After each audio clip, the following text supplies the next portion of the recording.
Good evening, everyone, and welcome to another episode of Tinker Tailor's Solar Fry, here in what appears to be a dank basement. Let's fix that up. My name's Ian Horner.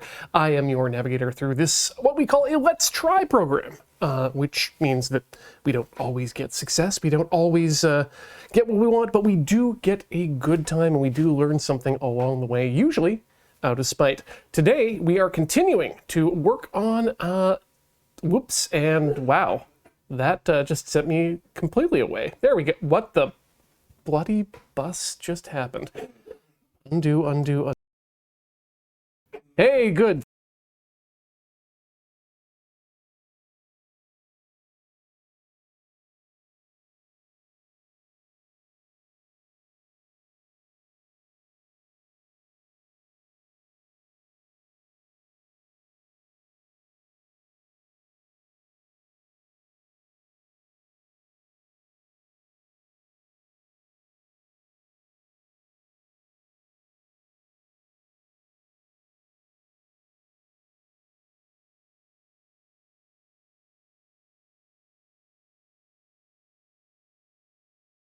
There you go, bring back the sound. Now everything should be working correctly, right? Right? Yes. This is too much. This is our lad, and we've done some work in the meantime. As I said, we've been doing some how do you call it there? Oops, there's someone trying to get into the frame here. We've done some work, homework in the meantime. Let me just try and bring something here. Nope, we don't need to change anything. So what we've done in the meantime is, last time I believe we talked about doing decals, and as you can see, we've got the decals all over this big lad here. But we've also done some of the metal work that we've been talking about, the photo etch parts. If you look down here on the little dongus, or I'm not even sure what this exactly is, but we've got our photo etch parts in the end of the dongus, the very end of the dongus. Got a couple here. Actually, you know what? Let me just zoom in on those as well, because those are pretty cool. I was happy with how they came out. Come on. Where's the different? There we go. Telephoto camera. Boop. Get right in there. You can really see the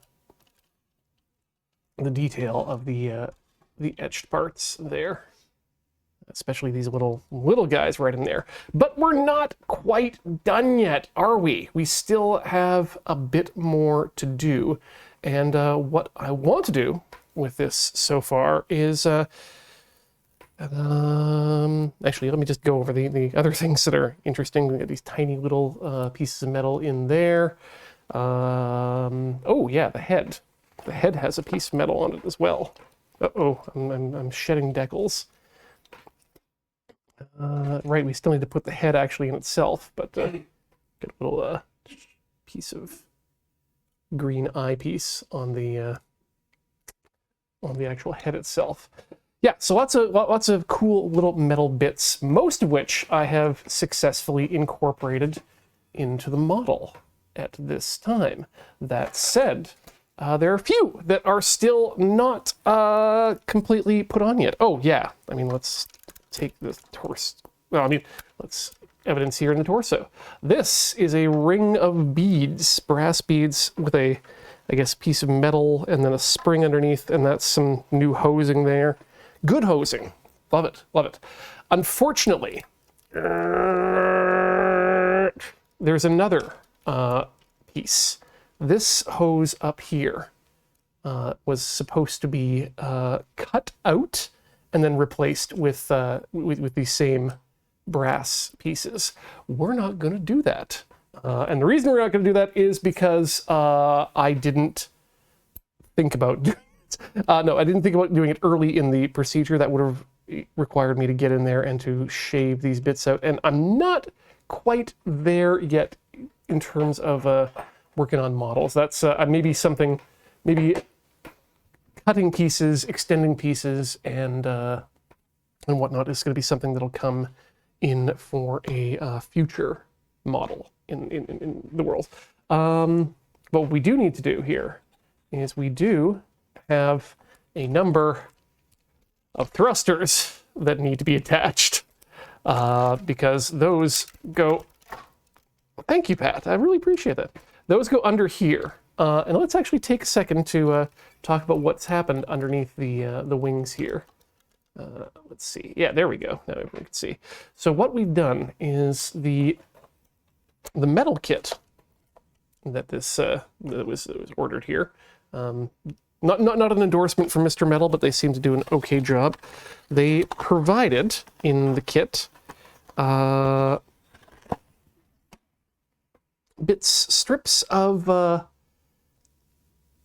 polystyrene to actually cut out and place into these areas. Unfortunately, it's not quite enough to completely seal the deal and hold these thrusters in just by themselves. So we're going to have to use a little bit of super glue to wedge those in. We're going to get that done tonight as well on both sides here. We'll be put in those things. Thinking about other stuff, the shield. The shield, which has also been gloriously metaled up. Generally, they provided an option to give me the shield with a metal Xeon symbol here. And I think instead of using the photo etched version of that, let's bring it out so you can all see it here, and we can all make our decisions together. By our decisions, I mean my decision. So here's the photo etch set here. We've still got a bunch of leftover parts in that we decided not to use, but I don't want to... this is not curved. This is flat metal. This is curved. I don't want to try and push the... or try and get that metal piece to conform to the rest of it. And so we're just going to go with the decal on the shield there. There's a few other pieces I decided not to add. I mean, just going through some interesting things here. This one here. These are some really big photo etch parts. That's for the hip joint, and quite frankly, I took one out of the sprue, dry fit it, and thought to myself, I could hear Cam's voice in my head saying, "Dude, why'd you glue all that metal to your robot? Looks like shit." And it did. So we didn't do that one. But on the other hand, metal underneath the feet for extra, just extra, right? Why not? Oh yeah, we should also, we've got thrusters down the back as well, on the side skirts. Thrusters everywhere. Love me good thrusters. So I guess let's get it started then. Maybe let's start with putting the decal on the shield, shall we? I think that's gonna make me happy. We got the super glue out of the freezer because that's where it lives these days, and some other stray decals there. So yeah, let's get to work. What we're gonna do in addition to the decaling is, like I said, this hose was supposed to be metallicized, so instead what we're going to do is grab some metallic antique gold paint, which matches pretty well with the stuff down here, and we're just going to brush it on. It's going to be good. All right, let's put this in the back here. There we go. It's one of those times when we wish Apple didn't hog the good metal to plastic binding glue. I mean, models are fragile things anyway, so. This isn't meant to be a something for the kids to go wild on. So in addition to that, we're going to go and glue up these thrusters as well, get them in there, maybe some of them. We're also going to try something I haven't done before, at least in one part. We're going to do a little bit of weathering. So we got the Tamiya Weatherline Master Set, Set B with rust, soot, and snow, which I think is going to be perfect for the space, and some generic makeup applicators for that. Probably going to want to do a little bit of chipping, so we got some sponge to rip up, and some black paint for that. And if we're feeling super fancy, there are a few little grates here on the thing, like around there, And especially if you can look on top of the dongas here, there's some other grain. So I'm thinking maybe we might consider doing some silver painting on those just to make it pop just a bit more. Right. Let's start. Let's start with the with the shield. They can absolutely be played with Vaseline. Yeah, no, I know what you're saying. I absolutely get what you're saying. But when I'm cruising the Gunpla Reddit and a good number of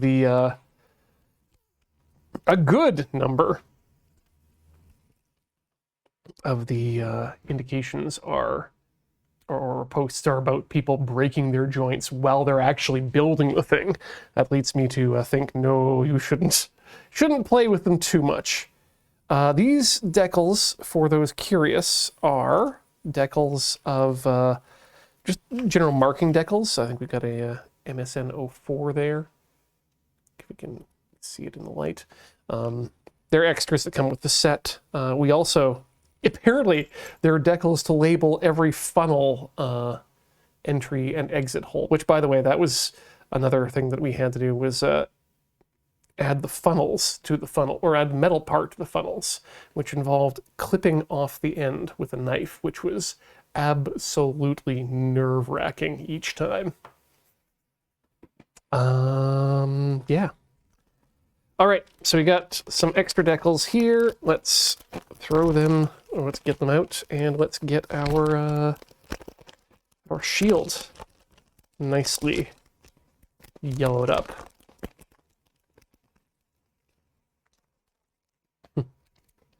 That Nate says, I played a game with my real grade Charzaku, lost a piece, never again. That sucks. I'm gonna throw these back in this bag here just so we don't lose them. I haven't broken any of my models yet. That said, I haven't done a lot of models yet, but I haven't broken any yet. Fingers crossed. He says, tempting fate by talking about it just now. What I have done, though, and this is a huge bit of regret, is one of these two wing pieces in the back here is I've lost a piece. Come on. And my hope is that we'll eventually be... Uh-oh. See, this is where I was worried about things getting taken out of place. Okay, good. Whew. This is supposed to bend the way it did bend, which is that direction side to side. But we are missing one of these guys here, and sad about that. But you know, it faces the back. No one will notice it unless we tell them it exists, and we're not going to tell anyone, are we? So we'll get to that later. Righty, let us apply decal. Thankfully, they've given us a number of these. I'm thinking I'm going to put one of these on the back of my phone at some point in the future, just for funsies. Let's move those out of the way here. We have everything we need to do decals. We got water. We got decals. We got knives and brushes. Let's get out our brush. And any of these clean knives? Oh yeah, that's still got a good... No, that's not got a good tip on it. This one, oof, we absolutely trashed that one, doing the cutting things out of the photo etch. So we'll just see if this one's good enough for our work here. That bear just broke the bit of the waste on their 160 at wing 0 non-grade. Fixed it with a toothpick, blue tack, and liquid cement. Hey, congratulations. Whatever works for you there, I say.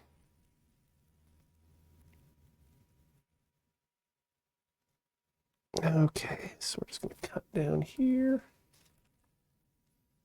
We're trying out a new camera angle because I thought it might be easier to see rather than the top of my head constantly.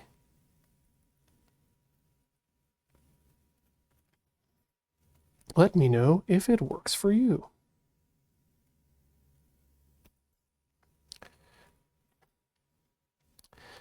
So yeah, like pretty much all of the livery for the Nightingale, except, guys, come on.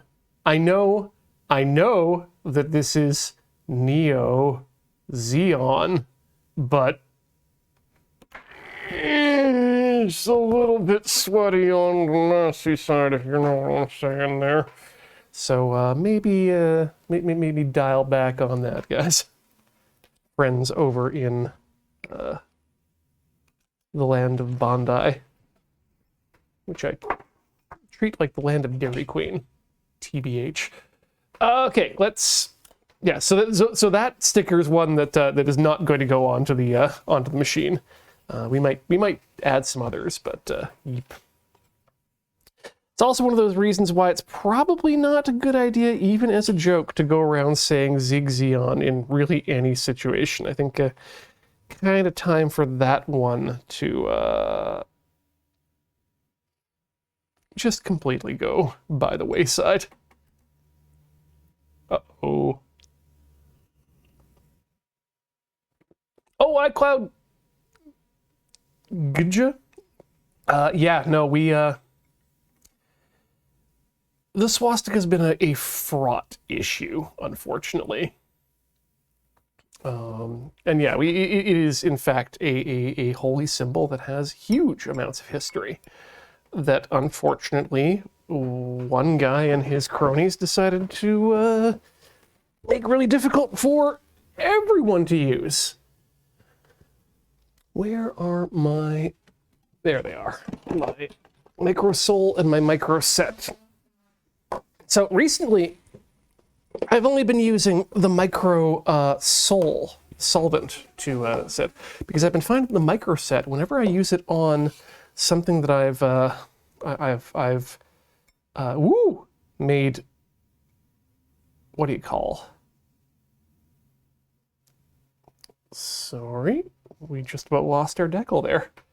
Yeah, the micro set seems to react badly with future floor polish, and so I've been not using it on anything that, or on this particular model, and it seems to be working out pretty good for me. Let's lay down some micro soul there. Let's get this into position. Just slide it right off. Come on. There we go. Let's keep this as straight as possible. Oh, that looks good. I'm going to say that that is probably fine. Shoot, I'll be right back. I need a Q-tip.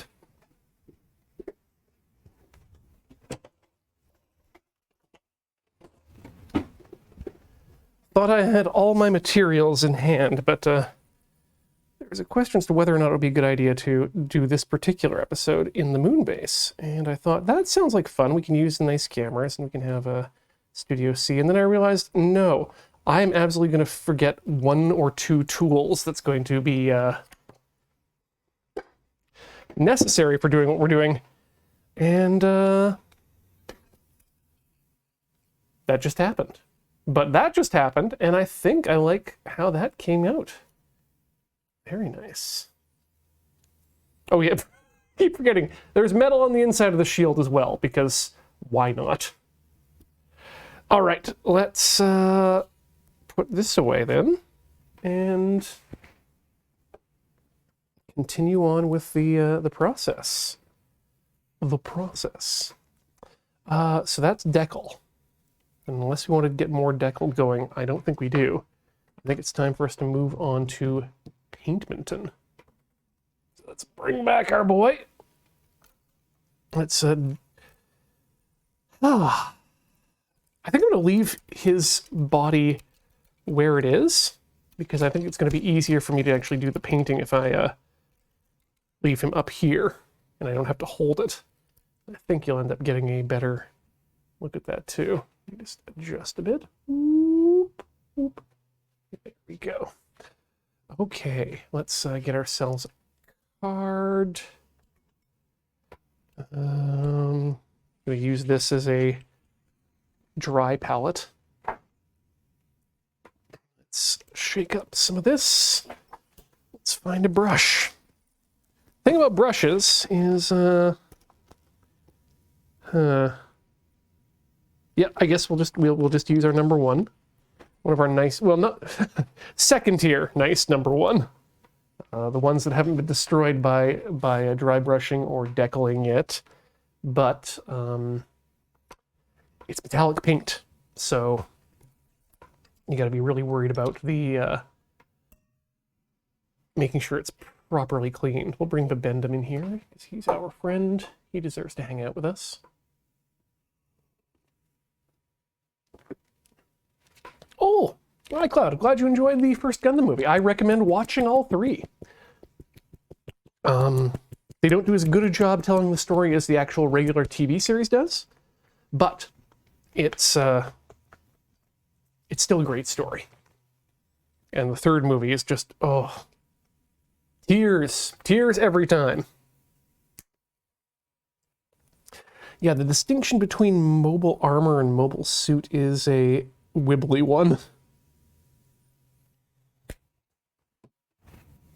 All right, that's probably way too much paint, to be honest, but let's get some water in there.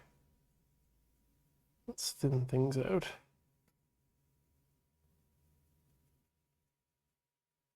It's looking thinner.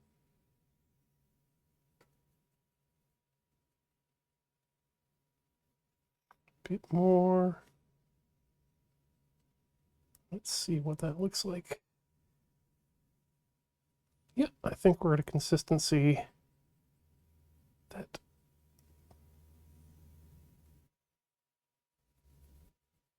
well, we're just gonna have to try, aren't we? We're just gonna have to try, aren't we? I mean, I'm guessing we're gonna have to do at least a couple coats of this anyway, right? Right. Oh boy, here we go.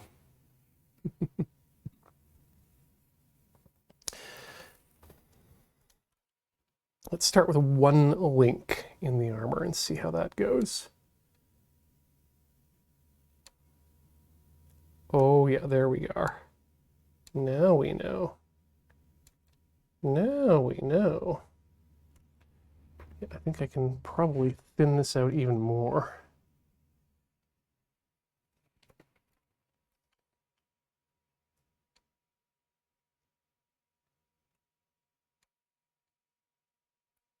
And then once we've got this done, we'll come in and hit the link areas with some panel liner to really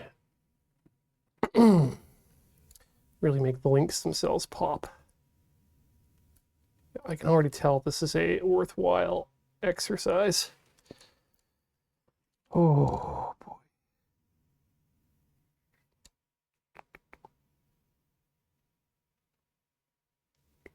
Uh-oh. Getting sloppy. Don't do that. Where's my Q-tip? Actually, wait, where's my water here?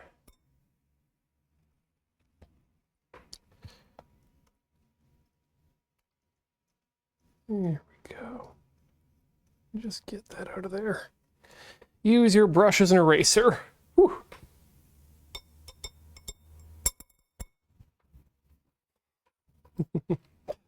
Oh no, the debate is going strong as to the difference between mobile armor and mobile suit. Yeah, I think it really has to do with the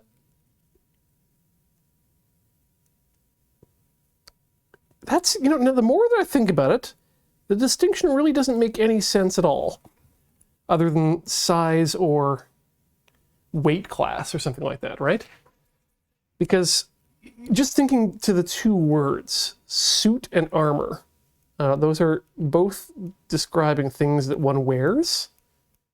And I guess the main difference is that one is a little bit heavier than the other. That's appreciably in my mind.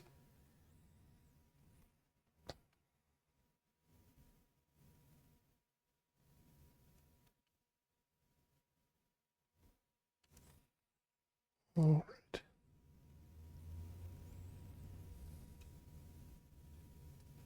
it needs more water is what it needs. Yep. Just need to thin this paint. I probably should have used an actual wet palette for this, but, you know, here we are. Okay. One of these days I'm going to get a setup that is appropriate for both my viewing and your viewing at home. But that is not today. Let's get the eraser in there.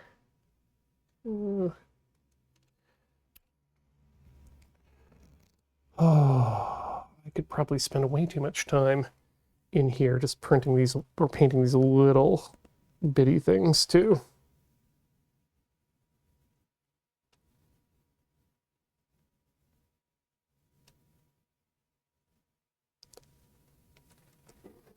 Okay.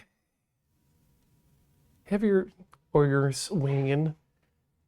Heavier battle suits than a regular suit. There's also a conversion from a construction tool. Okay, yeah. SKRN, yeah, that's basically it. Parchment paper over top of something wet. Fancy ones use sponges and have resealable cases to prevent evaporation, but it really is just as a matter of providing something wet for your paint to sit on.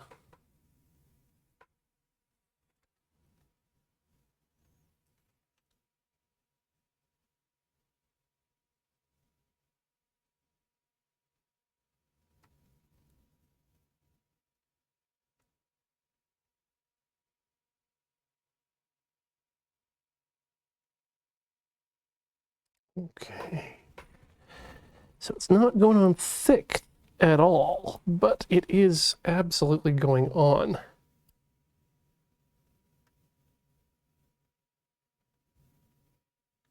And it's definitely giving the look of a brass series of links. Come on, get in there just a bit. There we go. Yeah, I think, oh, you can barely see it, but it's starting to come together. I think one or two more coats of that, and that's going to look very much like that, which is the point.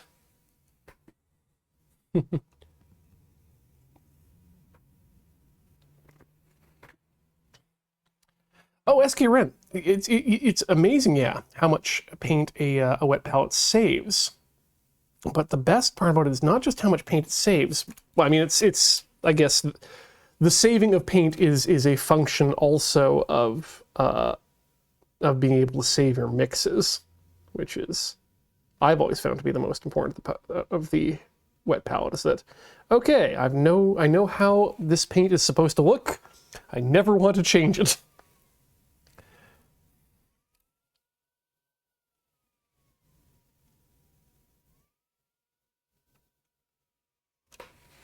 Okay, that's good.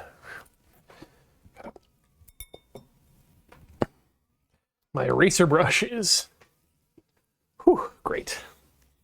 Decapped. So it's doubtful that I'll go to this length again on Tinker Tailor to do a model. There's absolutely going to be models that will be built on Tinker Tailor. I know this because there have been people who have sent in models that would like to see their models built. And I have already told them that, yes, I intend to build their models. So that will happen, absolutely. But something that goes all the way from scratch to painted, finished, weathered, etc., is probably not going to happen. Actually, and you can set your watches by this, but next month, there's a good chance I'm going to be building a Sturm Tyran, which is a kind of Zoid. If you're wondering why I am couching those words, it's because I have never Zoided before. I'm excited to give it a try. I should also extract the kind gentleman's name from Twitter before Twitter completely implodes so I can give them credit and thank them on air for their generous donation. Oops. Ah! Okay, good. Whew. As this dries, it's just kind of really coming together into that color that I want, so I might even just give it a second coat and call it that.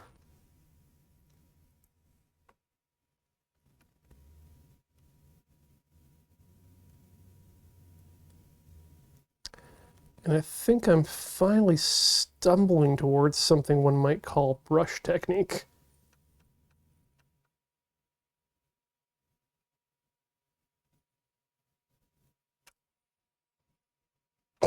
As he jams the brush directly against the fingers on one of the hands. Okay, so this is also a good point. I recommend before doing anything like this, any sort of finishing work, to definitely give your Gunpla a gloss coating. It really helps the application of decals because the smooth surface makes everyone happy. And B, you can absolutely, if you make a mistake like what I'm doing now with the brushing, a good glossy layer will make it very easy to wipe off any acrylic paint that you may have accidentally got in the wrong places.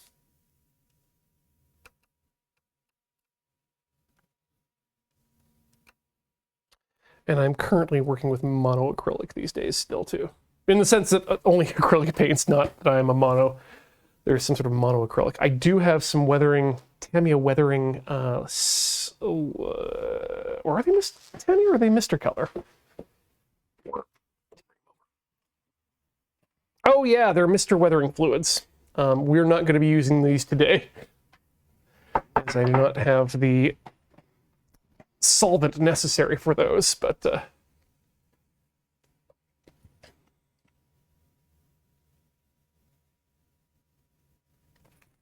all right, let's see about doing the second coat on the left side now, and just give that. It looks so terrible going on is the problem. It's gloopy and hateful looking.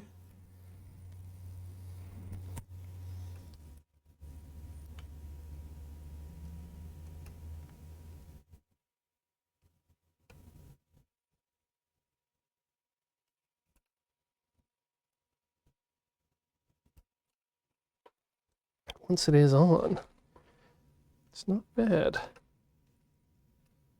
Once it starts drying a bit, I mean. Again, hooray for dollar store paints.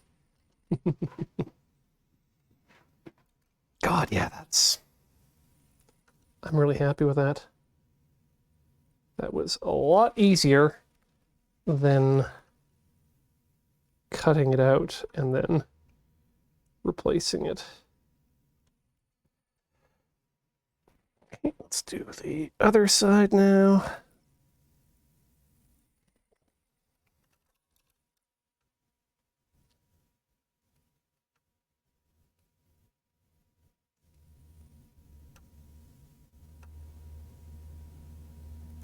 Whew. All righty. Whew. You always clench up a bit, don't you? During these portions. One does.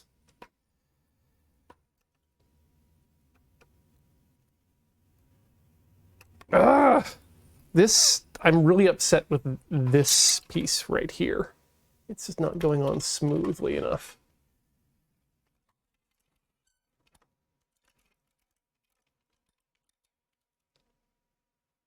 Oh wow, that's actually kind of interesting that on the camera you can see the difference between where I've given it the second coat already and where it's just still on the first coat. This paint is, let me just put it down here actually. It's a Folkflirt, I don't know, Folkfrit Metallic, 658 Antique Gold. And it looks, yeah, it's almost a perfect match for the brass parts. Oh, yep. Here we go.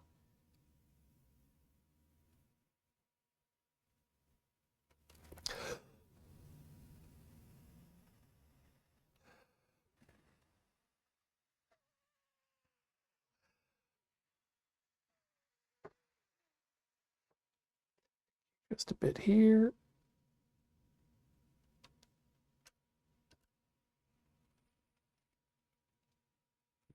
I'm going to call this done.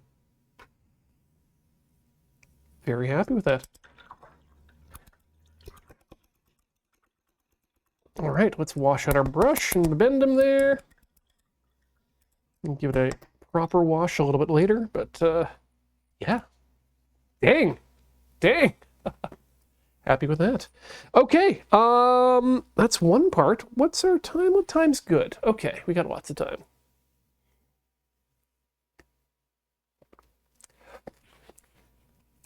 Morton Solis, this is my first experience with folk art paints, and it seems to be okay. It am okay. Barnes & Noble is selling HG the O kits. Now I have to get an HG the O kit. Yes, you do, Zafty. The O is a fantastic mobile suit. Nay, mobile armor. Much in the same, probably in the same class as the Nightingale, but God, it's got this. It also has the sub arms. For those wondering what a sub arm is, well, it's the little guy that comes out and is a sub arm. Hello, I am here to do nothing but maybe I will hold sword for you. Yes, beam saber. Give beam saber, please. Now I am helping the battle. Bleep bloop. Yeah. Actually, you know what? I've got it here. Why not? Let's just see how it looks. For funsies, right?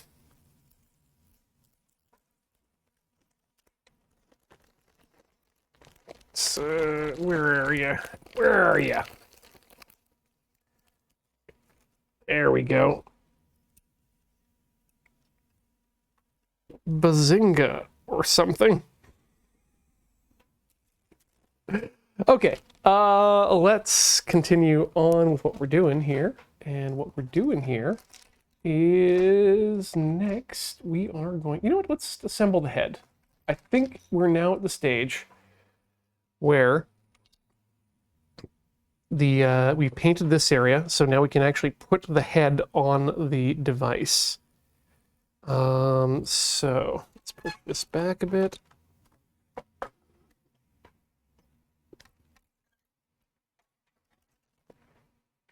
The removable suit is a question that changes occasionally, because I like a lot of mobile suits. Right now, what am I jamming on the most? The Wound Wart is a really cool one. I'm also loving the Advanced Hazel. I like them chunky and big. Saw the... Oh, God, what was it called? One of Mamoru Nagano's, the Hyaku Nue, which never got actually animated for Double Zeta, is a pretty cool one. Oh, I love how... Whoops. Got ahead of myself there. So we got this piece. Next, on top of that, we need to get this on there as well. Yeah, the DOMs all have a very big place in my heart. I've also been seeing some people do some really good stuff with the high gog lately. So I don't know. Do I have to pick one favorite mobile suit? Can't I say a lot of them? Okay. So this goes back. It's one of those pieces that shifts back and forth based on orientation, I guess, and ability to access the cockpit, which isn't a head on this one. That's important. Where the cockpit resides on your mobile suit matters a lot with regards to theme and integration. You'll note that in the Gundam and most of them, the person was in the center of the body, where the heart is. But if you're in the head, that gives you a different implication as to what your character and suit are all about. Oh, this is my first time seeing this head go clipped together like this, and that is absolutely gorgeous. It, of course, does lift open for cockpit loading, because you gotta. Hold on, let me just clip that in there properly. Push. There we go. Now it's on. The head moves back, and then it comes forward and just clinks in. Yeah, that's a good point, Zafty. Having a favorite ignores nuance. I do also like different suits for different reasons. Yeah, iCloud. Pat Labor absolutely did put the pilot in the heart area. Oh god, that looks good. When you get the head on, the whole thing really comes together and sings.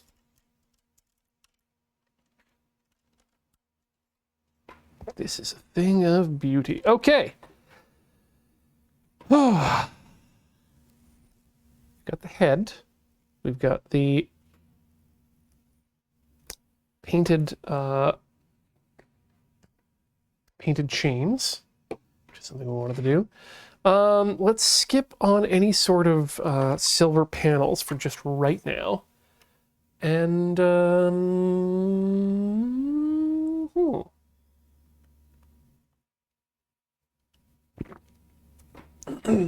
I like that Fruan and Seven Gorobe both, excuse me,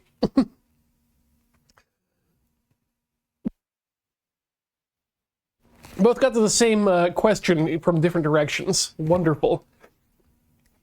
Cockpit located in the sacral chakra for thematic reasons. So what does the Turn A cockpit say? Love it. But I mean, like, you go for the dick joke, but the maternal and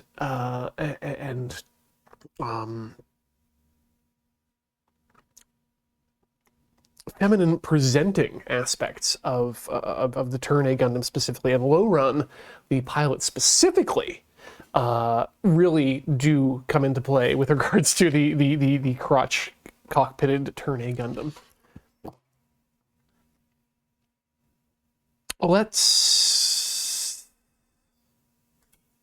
Oh, the gun is going to be an interesting one too. I don't think we're going to get to this one on stream, but I guess let's do one set of thrusters, because that's something we need to do before we get into the chipping of things. I mean, they all need to be done.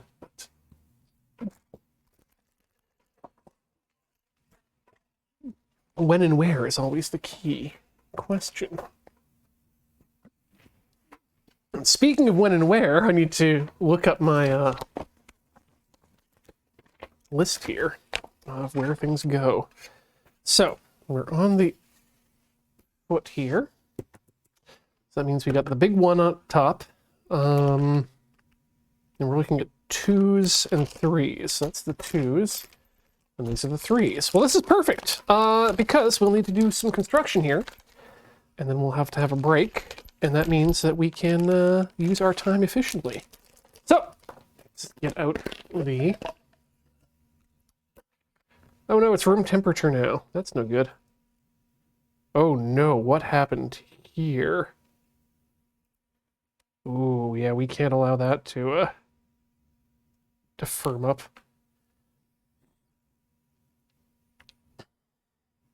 There was messiness with the super glue. Okay. Ooh, that's way too much in that one. Let's drop in a thing here. And we'll just add a little bit of glue to the center ring. And then we'll drop the thruster bit in. Now, which wind does it go in? Oh, they all pop through like that. So I'll just push that, come on, into place. And there we go. One completed thruster. Let's change our orientation a bit here for this. There we go.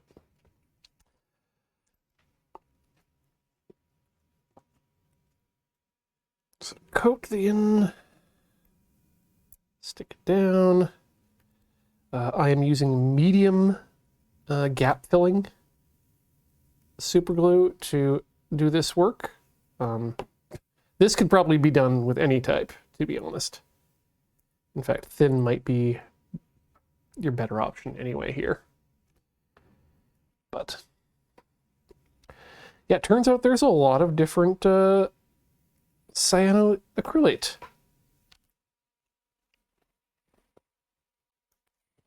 formulations that do different things.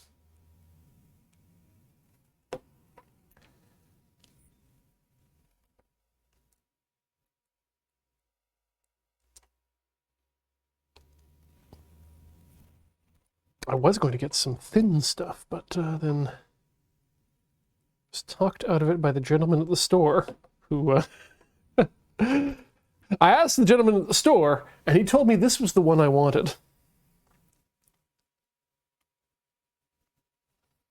And those folks over at BC Hobbies are all right.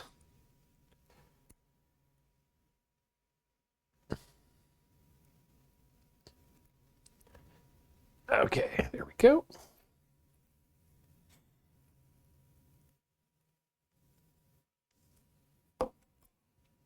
Pop it in. If I ever need to get another job, I could maybe get one assembling thrusters.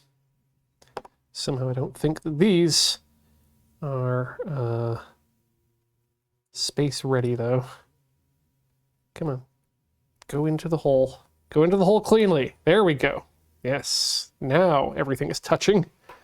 And that's what's most important when doing a super glue bond. So things be touching.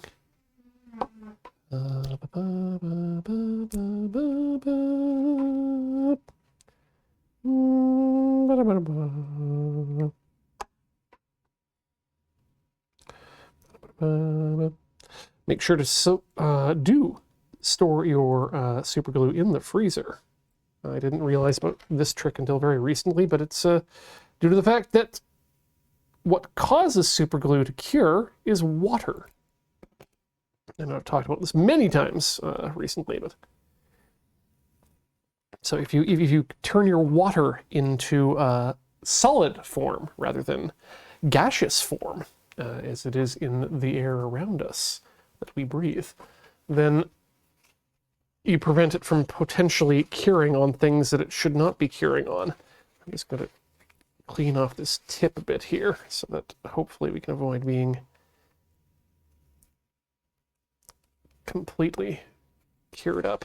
Okay, that's good, and that takes us directly to the top of the hour. So we're going to call that a time for us to take a short break, which we will do. Get up, swap your fluids, stretch your legs, and do what you need to do, because we'll be back with more Tinker Tailor Solder Fry in just a few minutes. Please don't go all the way away.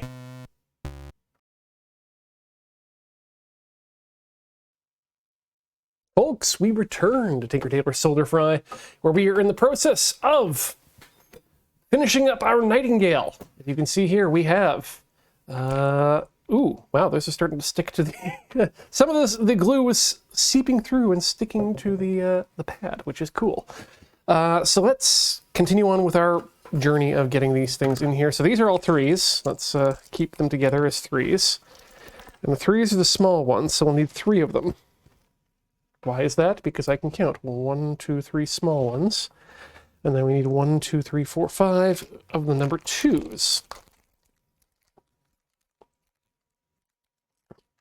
All right, here we go. Come on, come on, come on, come on. Words are only yes. I would recommend against using your wet palette for super glue. That may not work the way you want it to. That said,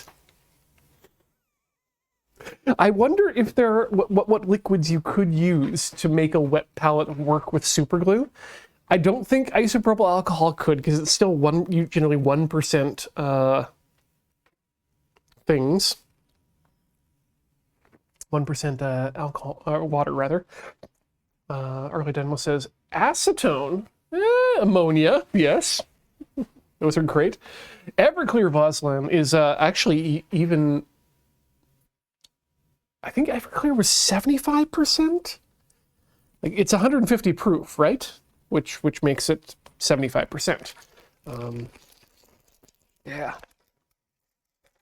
Okay, I need to be careful not to wipe my eyes with with super glue on them too, because that'll be a fun time. You wait for the parts of your body to you wait for skin to slowly slough itself off.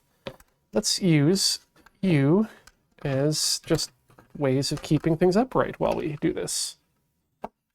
Ah, temporarily awry. Yes, tonight's beverage is Category 12's Cold Snap IPA, which is a pleasant, not too hoppy IPA.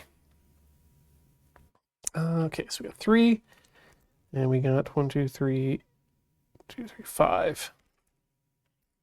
Okay, and then the rest go together over here in their own way. All right, so what I'm thinking of doing is I'm going to just cover the top flat edge and inside edge here with the glue, and because it is a medium gap filling, it should be able to, once we get it in there, really have it take root, hopefully. So let's cross our fingers and get into it. So top 2 are going to be big boys, so let's big boy it up.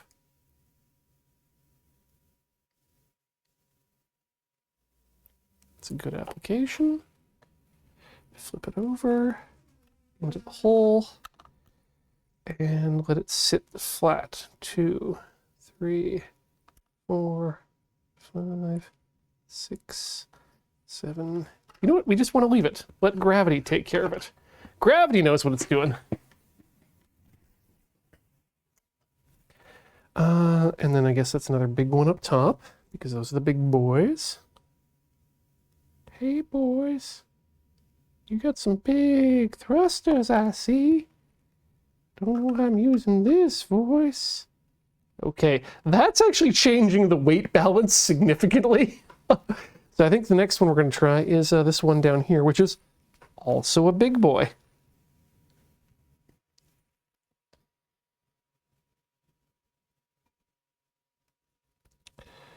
I guess what I'm saying to myself here by gluing things down using this is that should the big one ever hit, or really any sort of major earthquake, my Gunplas are fucked.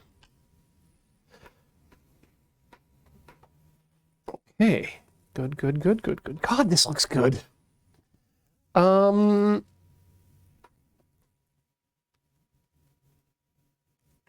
Do we want to do... Yeah, let's keep doing the big ones. I could super glue the joints in an action pose. Oh, possibly. What I'm worried about Vaseline right now is is when the big one happens and this thing falls off the shelf, that all of these thrusters just pop right out, and I cry.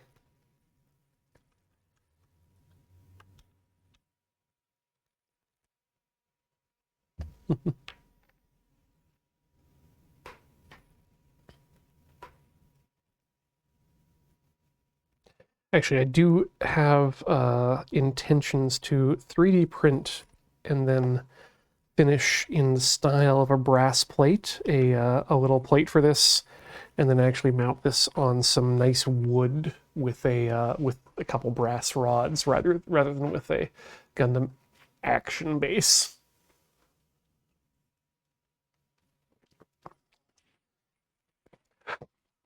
But yeah, super glue seems to be it's good, but its failure state is rapid.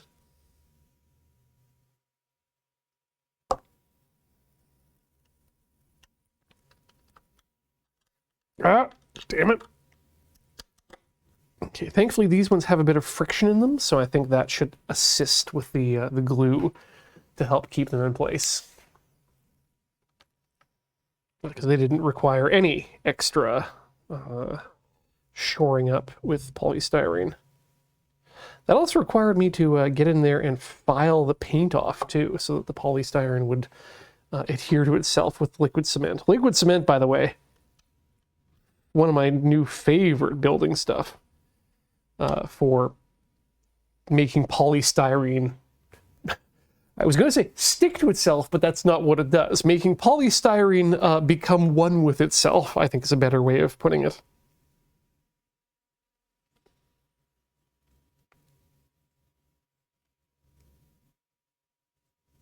But I think the back edge plus the interior stuff together should be enough to keep these pieces all in place. And that is one heck of a interior there. Whew. Yes, Zafty, it's welding, not adhesion. That's my point. Made poorly. Hey, it even balances itself. That's actually great. Okay, so now to not touch this for at least 24 hours. Oh. Rose McGee, I am absolutely not at the stage where I am gimbaling my engines and my models yet. Also doubtful ever in the future, but I did see an amazing model of a Macross Valkyrie yesterday. That what the person had done is they'd motorized the model itself. So the wings were motorized. They could sweep back and forth. All the thrusters, both. It was a Super Valkyrie too, by the way. Those were the backpack ones could swivel in all four directions and whatnot.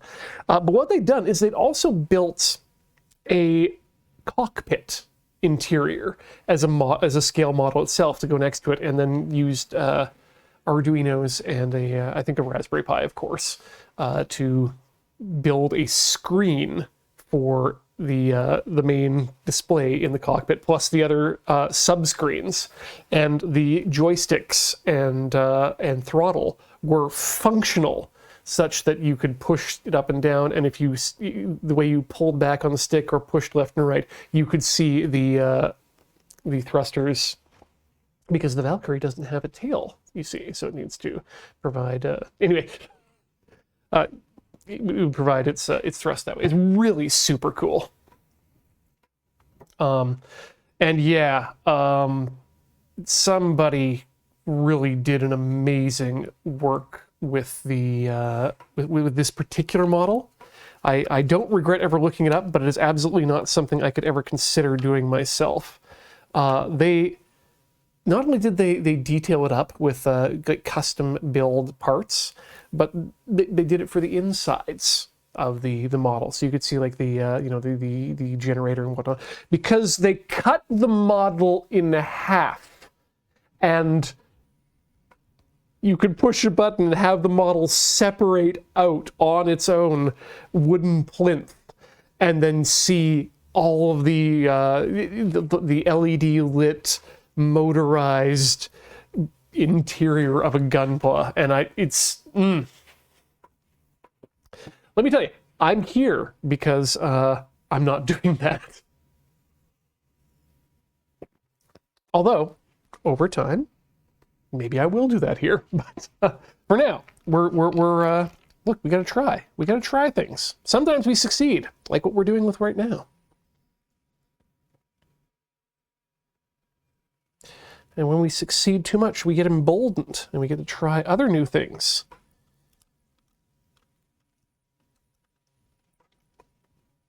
Okay, and then just yeah, that.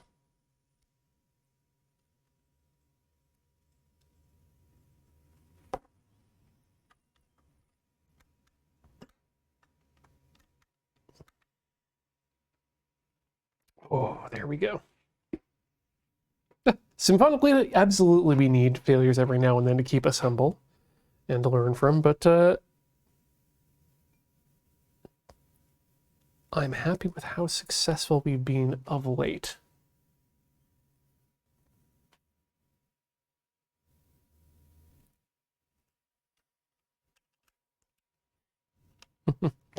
Arclight says, there's value in finishing what you start, learning from the experience and applying that to the next thing you do. Yep, I 100% agree. Part of, in addition to just wanting to provide a place where people could try, no, we're good. Try new things and learn from them, you know, because of my 4-H background, learn to do by doing. I also wanted to make Tinker Tailor as a show. It's just a way of forcing myself to continue working on projects and actually finish them. And it's, in that respect, as a personal goal, super success.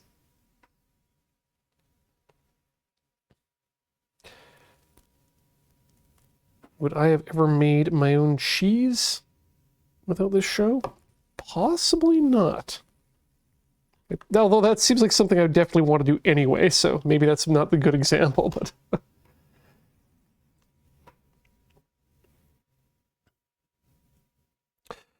Dr. Ligma asks, out of curiosity, have we ever seen beer brewing on TTSF? We have not, Dr. Ligma. And that's mainly due to a lack of facilities for it.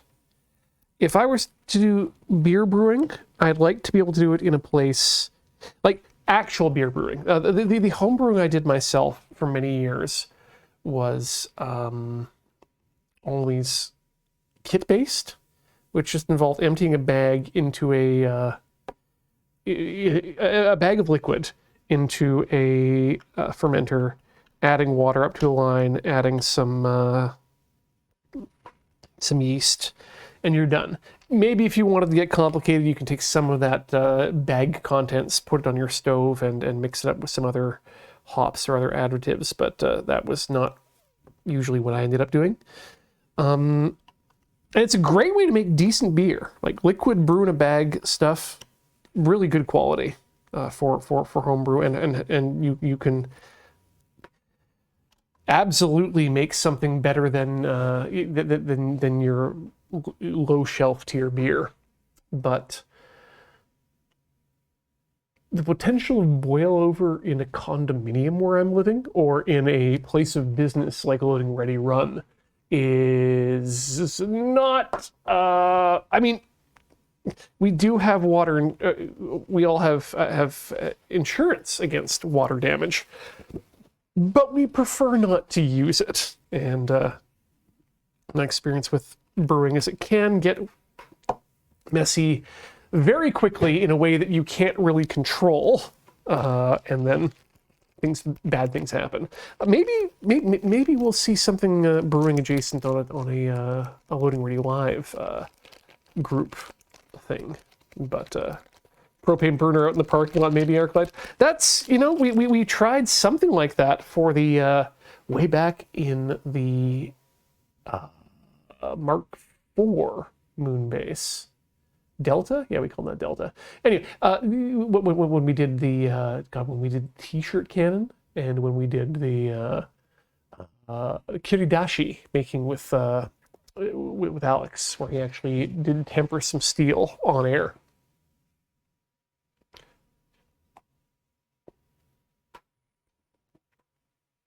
But who knows what we'll see in the future.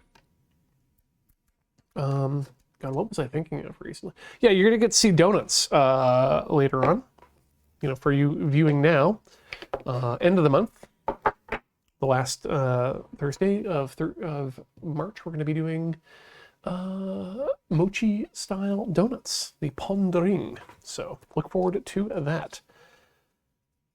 Oh, this is much heavier now than it was before, but God, does that look good. We're gonna have to ruin it somehow too, aren't we, with some weathering, right? By the way, this is one of the pieces we had to do that I did off screen. Had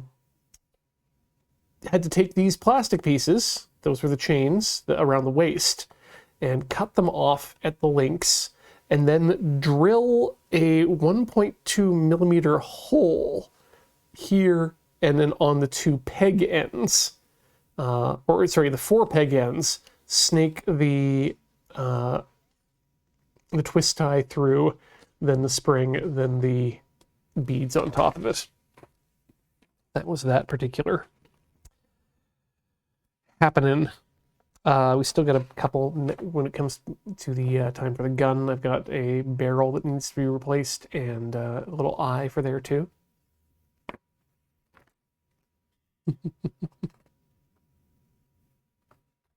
Arclight, I saw Iris's donuts so hard, I had to get the recipe from them. I didn't know that the pondering was something you could just do at home. And pondering, by the way, for those not aware, it's a donut that is a ring of kind of like little circular blobs. They're mochi flour, so they're chewy as well as being glazed and crispy on the outside. So good. And yeah, knowing that they can be made at home by me is a dangerous thing to know, because they will then be made by me at home. My face. Shall we do a few more thrusters, folks? I think we need to, because we're here. And we still got another hour after the break. Let's deal with the butt. The butt has no thrusters, so we just need to remove the butt first of all, which means grasping and shimmying a lot here. Hold on.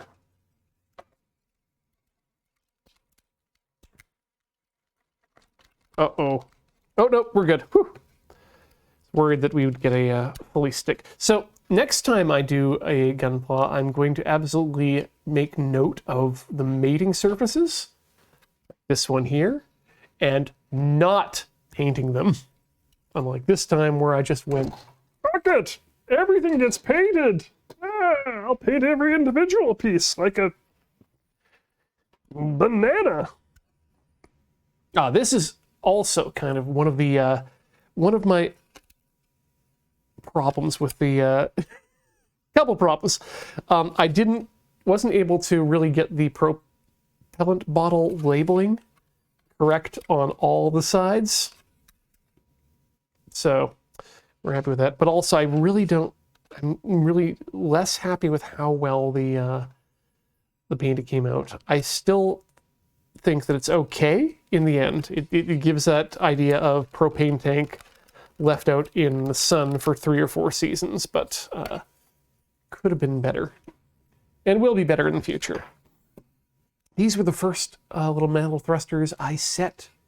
They're so wee and cute, and they look so good. So let's add a bunch more of them. We are going to need a 2 millimeter drill for that, and we are going to need 6s and 7s. Really? Oh yeah, 6s and 7s. Okay, so 7s I've already done up. They are pre-glued. They are good to go, baby.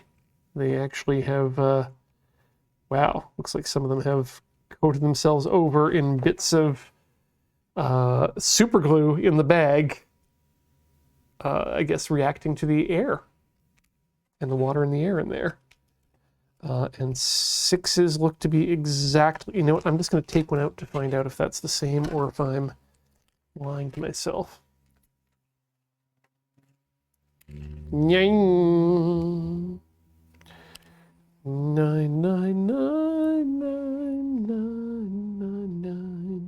Here we go. In and yeah, they're 2 bags of exactly the same thing. Great, perfect, love it. We're just going to put these over here then. Actually, we're going to put them all in the bag. If we don't need them immediately, we can just leave them clean. All right. So as the thing says, drill 2mm to fit. So I tried that here.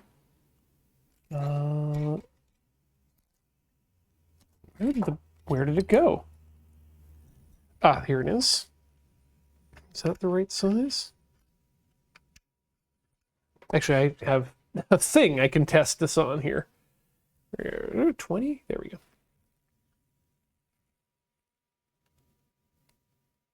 Yeah, that's a 2mm hole. Okay, good. Let me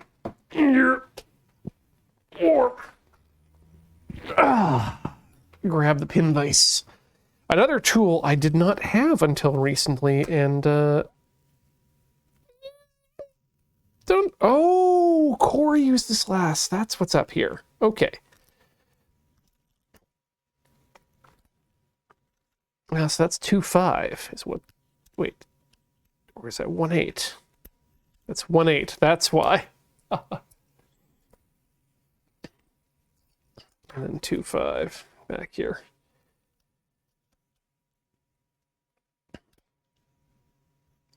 Yeah, it turns out that if you want to do a Gunpla, where you buy one of the metal kits, and it's your first time, you're also going to be buying a few other tools and parts as you go along. Yeah, Gunpla, I like this. The pin vise, super useful. Especially loved figuring out how it actually all worked. TBH. Actually, I'm going to go down to 1.9 because I want a little bit of tension in the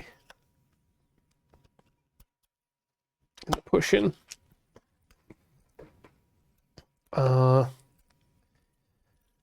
wonder when I'll get to the point where I will be feeling like I need to buy myself a treat again at the 3-figure level, because I would love to find an excuse to buy myself one of the WoW sticks. They're a pin vise that is, it's like my little electric screwdriver. Honestly, if I could find a pin vise, like a pin vise head for my little electric screwdriver, that would be even better. Then I'm not doubling down on things. Or spending another couple $100 on something that's just a pin vise while I already have this perfectly good screwdriver. 10th Tech Priest, I would love to call it investing, but I know, because I had capitalism drilled into me, that investing is different. That requires a return on investment. That said, how are we going to do this? Yeah, what did I... That was it. That was what I read today, was that there's a difference between spending money and wasting money. And that's something I need to drill into my own head as you know, one of those people who brought up frugal. Is it like, oh yeah, any outlay of money is then a waste of money because you should always be saving the money. But the Daily Maple Syrup makes a very, very good point that joy is a return on investment, and that I agree with completely.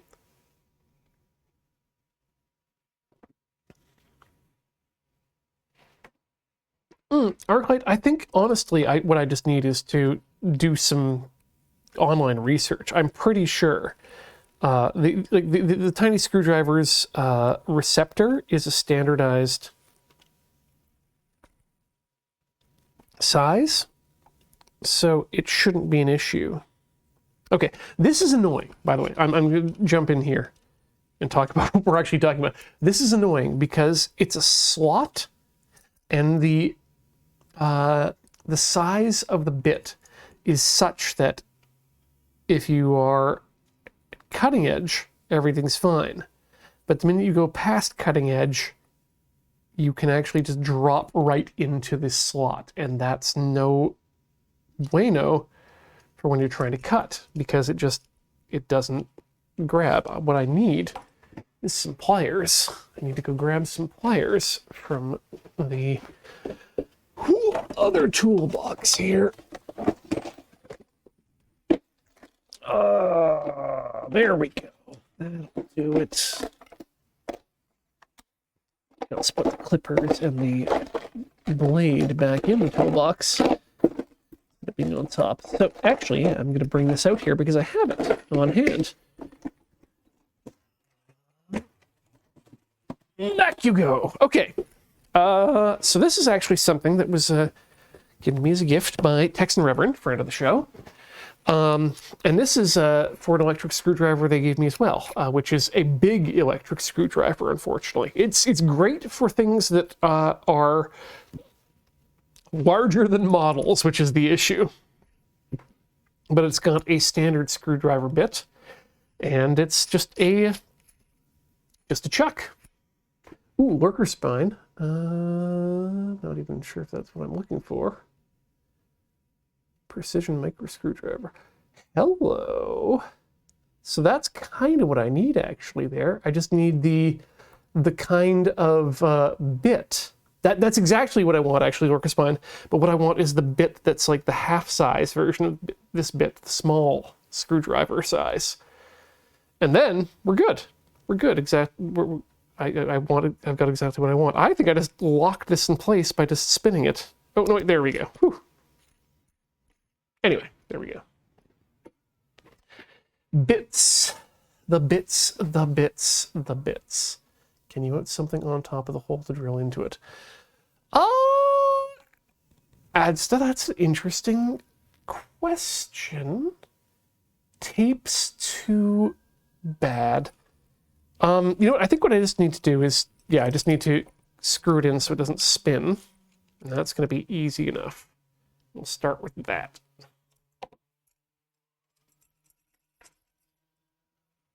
What I also love to do for these situations is just to use screwdrivers as a pilot hole maker.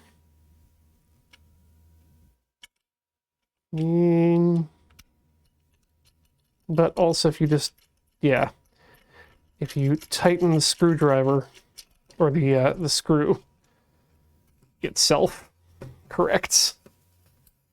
Okay, here we go. Number 2. Or side 2. And just jam it in there, and yeah, styrene isn't a hard surface. We're not going to have an issue here. I've been thinking too hard about this is what's happened.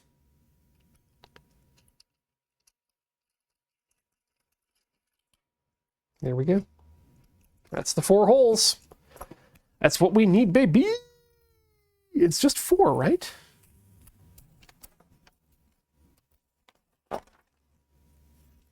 On the butt, 1, 2, 3, 4. Yeah, and we've got the other 2. So yeah, we're golden. Let's do it. Let's get some of this glue into these holes. Ba-ba doo doo da doo doo ah.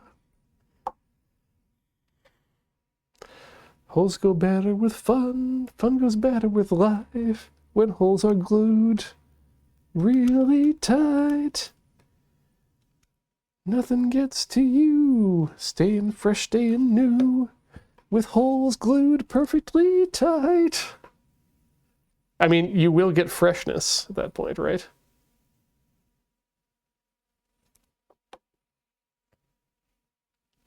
Okay, quick poll for people, and we're not going to use an actual poll for this, although we should, because why not?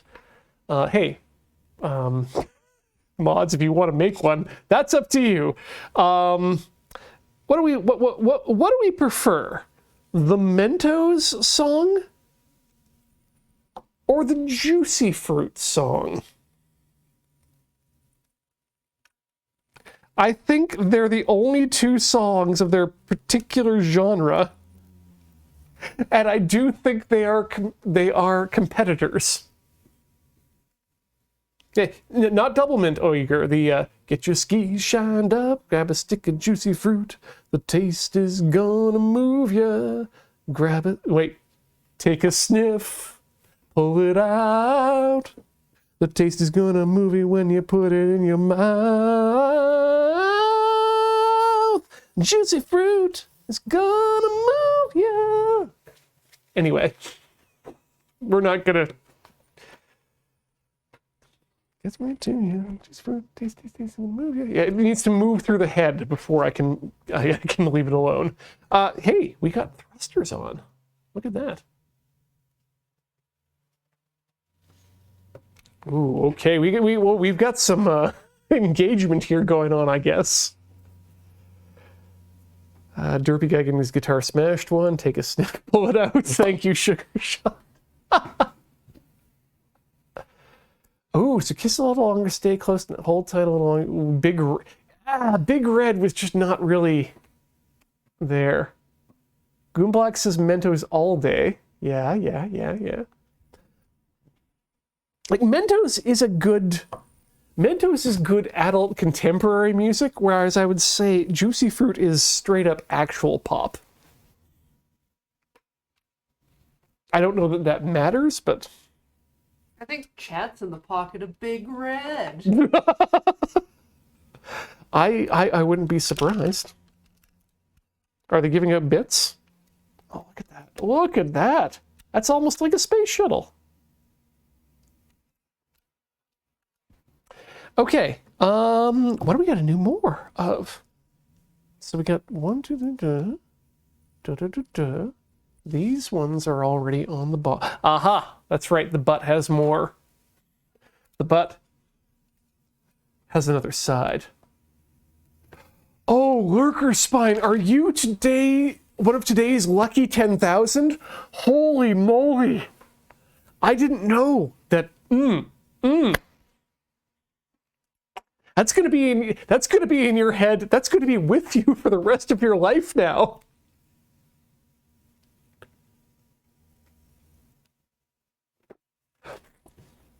Oh, so excited for you.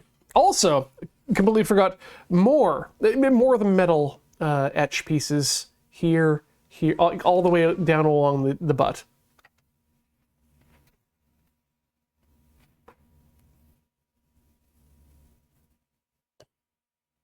Oh yeah, no, Symphonic Lita, when you're talking about radio jingles, that's one of the better ways to designate where you grew up more than anything else. If I were to say to the chat, say, call 1-800-567-2001, and I know that some of you will know that business is listed on the TSX. What the name of that business is? Symphonic Lita is absolutely throwing it out there. Yep, you got it. Alarm Force! Alarm Force is listed on the TSX.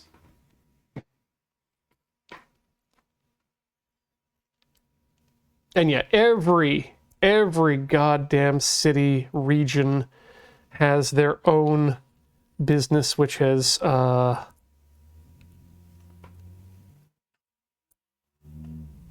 just absolutely decimated people's minds with these sorts of things. My favorite, and because I'm in charge of the stream right now. Let's look at what we need to actually get in this butt here first before I go into it. So we need a 5. That's 4. 4 is not 5. I'm out of...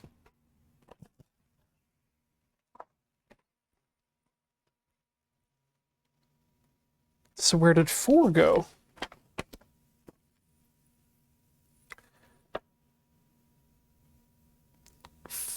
5 is 9mm thrusters. 4 is 6. I think we can't be missing any thrusters. That wouldn't make sense. 6 sevens. Let's deal with the 6 sevens first, because we only need 4 of those. 1, 2, 3, 4, and the rest of these can go back in the bag. Again, for some reason, we don't need the 6s yet. Yeah, absolutely. For anyone who was in the Alberta-ish region, there was an area of, but it wasn't even Red Deer. Yeah, Red Deer had the Auto Mile, which was a great way to get your cars. But there was one particular dealership in Edmonton that has quite, what I might think is quite possibly the best, absolute best jingle that I have ever heard for a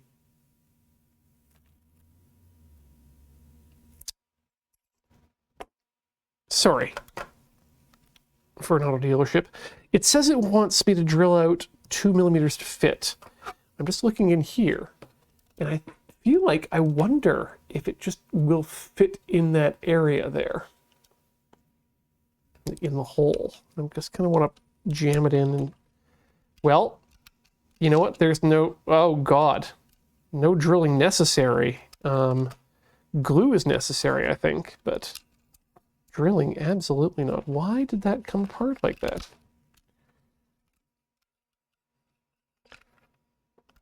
Anyway, it was for a Chevrolet dealership called Westgate Chevrolet.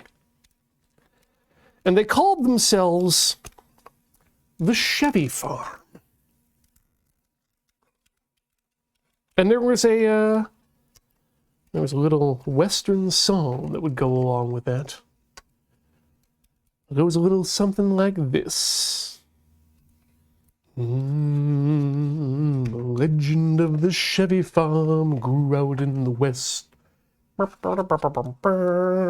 people came from far and wide to put it to the test. And when the deal is done, they agree there's only one that leads the way. Legend of the Chevy Farm. Ooh, Westgate Chevrolet.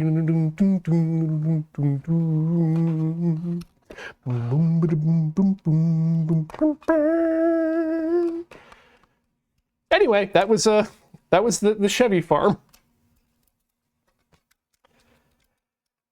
Symphonically, if it was played here, I would be surprised, because I don't remember the last time I've ever actually heard it played, and I think I recently did a run through of YouTube trying to find it. That said, you know, we've got Beej, we got Heather, we got Corey, and Serge may have also at some point run into the legend of the Chevy Farm and the Westgate Chevrolet. This was not a good idea, what I did here.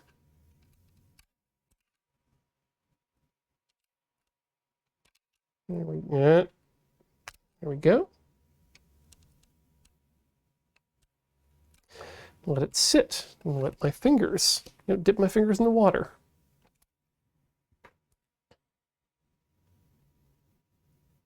Try TikTok. Oh, yeah, Symphonic Lolita, yeah. If you were in Calgary, you may have heard the... God, Alberta is weird, isn't it? That you would actually have cross-city-based advertisements for cars because you had the Auto Mile.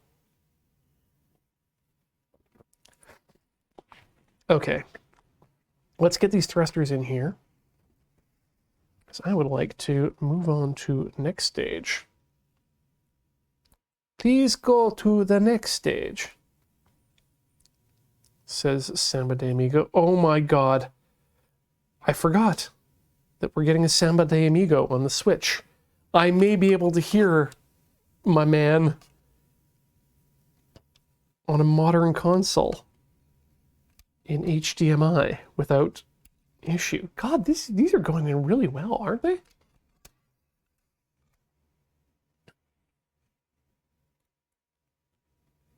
Gunpla says, when I lived here in Red Deer, my place was in the nexus of omnidirectional liquor stores and porn shops. Wow, that actually tracks with my understanding of Red Deer. I don't know anyone who legitimately lived in Red Deer. I've been there to eat on the way to Calgary. And then I think the Métis Nation did a couple of their, when I was doing communications for them, a couple of their annual gatherings in that area.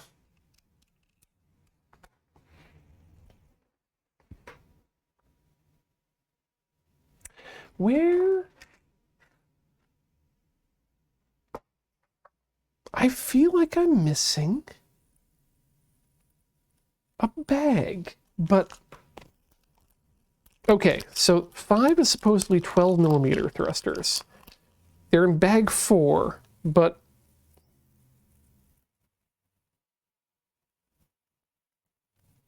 they are also 12-ish. They're big, but they'll fit. But they don't go anywhere else. We don't have a 4. Okay. Well, you know what? Oh, 4's on the back. Well, okay. We're going to hold on to those for a second. We need to get those in the back as well. One more 6, though.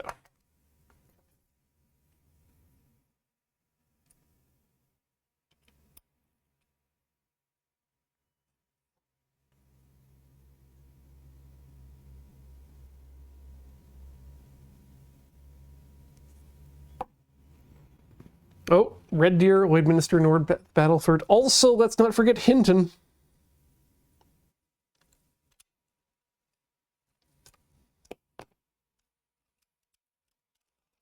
No. There we go. Jam it in. Looks nice. Okay, now we're not going to do the 4s. I am concerned. Where those 5s went? So we got 14, 15, 17, 18, 11 exists here. But I'm keeping that there. Throw 7 away because we don't need that anymore. We're putting it in the bag. Right, we're going to put 4s on the back of the butt here. Let's make sure we've got enough. So we need 3 here.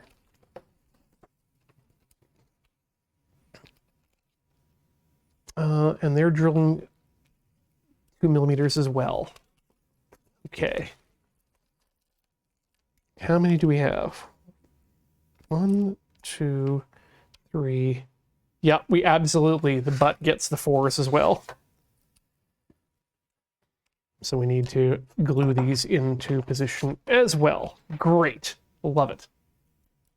Oh, yeah. So this is my biggest shame in the this particular Gunpla, is with these tanks in the back, is back here. Because this is the first one I tried. And I actually tried using liquid cement and ended up just making a whole dog's breakfast of it. Thankfully, it's not really visible unless you get right up into it. The other two are fine, but bleh. We're going to need to make these thrusters twerk. Oh, these are going to be interesting because they've got a very different profile. Yeah, that's correct. Well,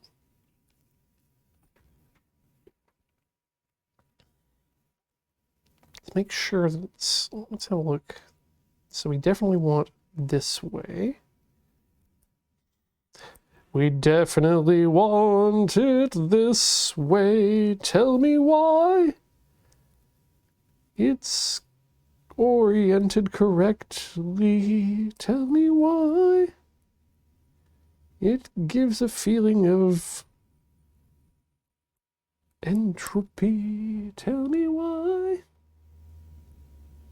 Okay, I think we do this opposite this time. We go point first.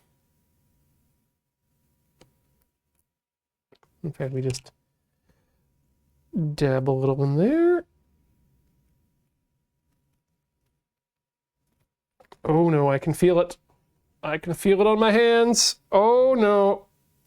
Oh no, this was a mistake. Oh God, it's coming through. Here we go. Hachi machi. Ah. Okay, and now we dip our hands in the water. That instantly cures. Actually, this is kind of cool.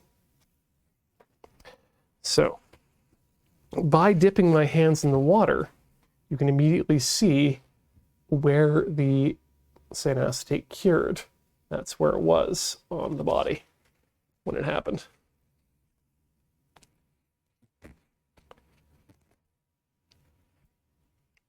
Oh, Rip Symphonic Lolita has now gone down a radio jingle YouTube hole.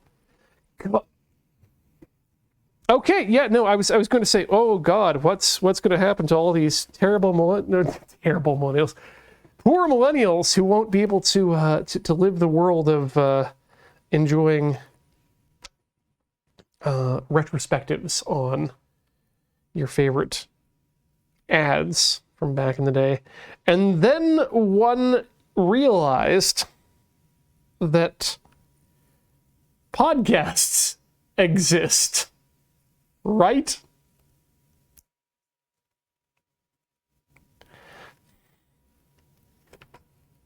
Like what millennials and, just human, what we're all going to have to get excited for now going forward is reminiscing over, I don't know, MeUndies ads.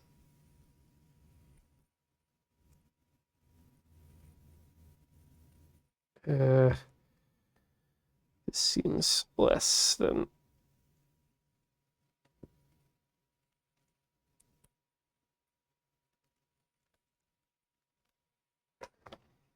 Oh God, I'm gluing my fingers together as we speak.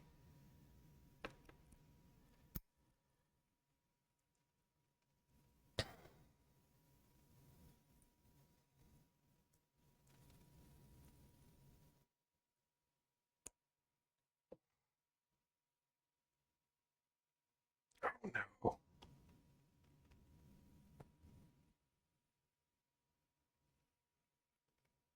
Oh no.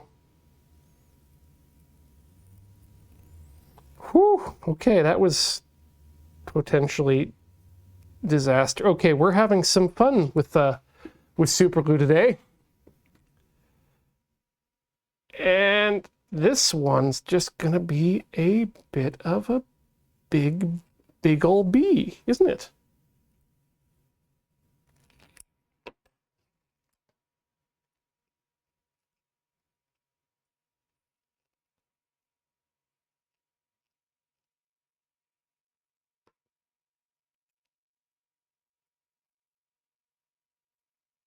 Okay, I don't want to say that this thruster is fucked, but we are having a bad time with this one.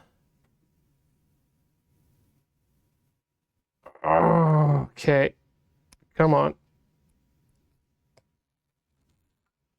Really?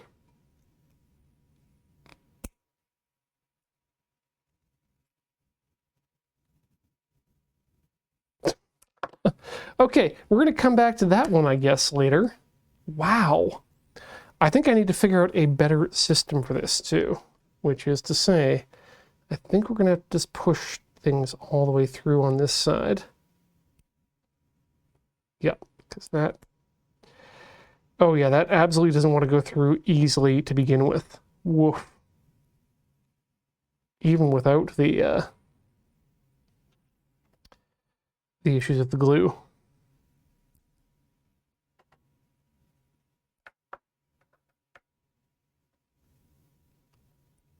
Come on.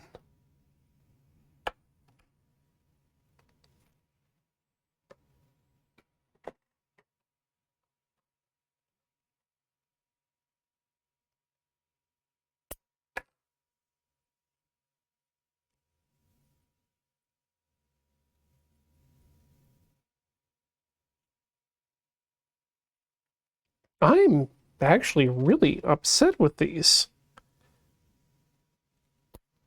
There we go. So that's all the way through now, finally there. Just lock that off. I guess we just, yeah. Wah! Aggressively inside of there. Shove it in.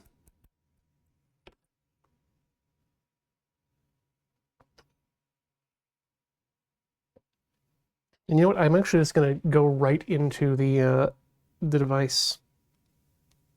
By the device, I mean the butt that we are gluing into. There we go.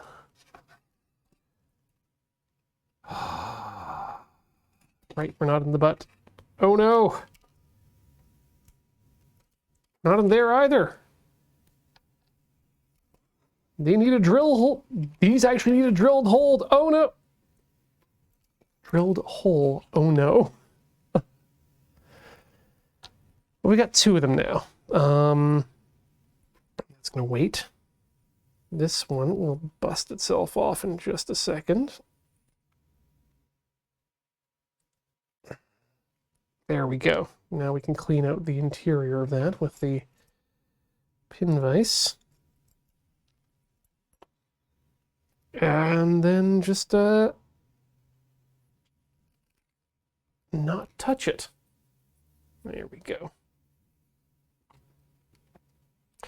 All right, let's see if we can force that through this time without...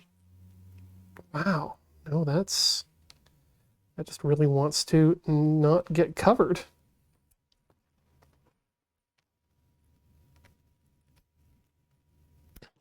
Ooh. Where's my sandpaper? Sandpaper will help me. Okay, grip and grip. There we go. That might actually do us some good.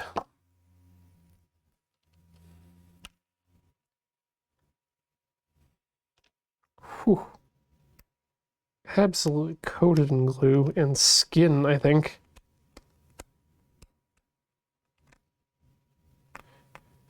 Scrape some of that off. And this is all invisible, so thankfully.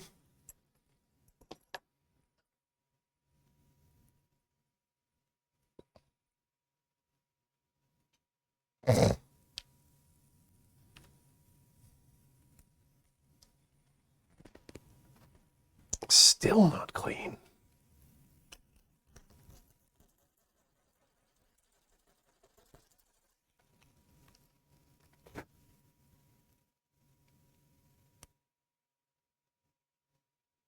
Ugh. Okay, we really got to clean this out here.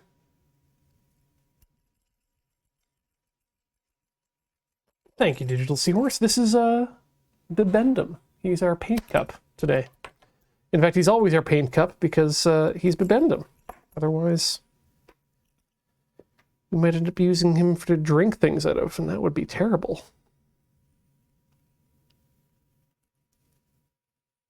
Okay.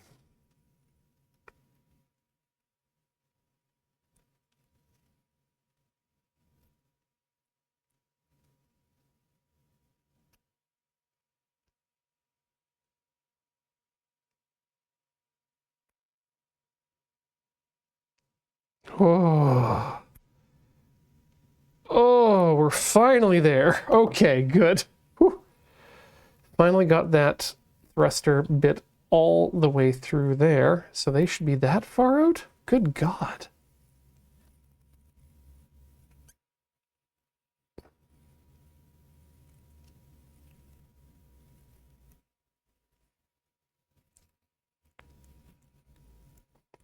I'm not pulling them out far enough then, I guess, on these other two. Let's, in that case, make sure that we properly extended everything. Am I missing parts? No? Maybe?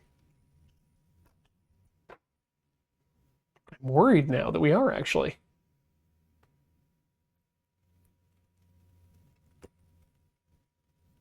Okay, anyway, this goes through all the way.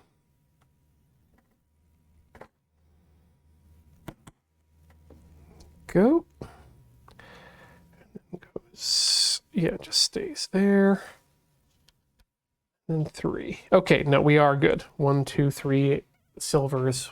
1, 2, 3. Ah, good. Whew.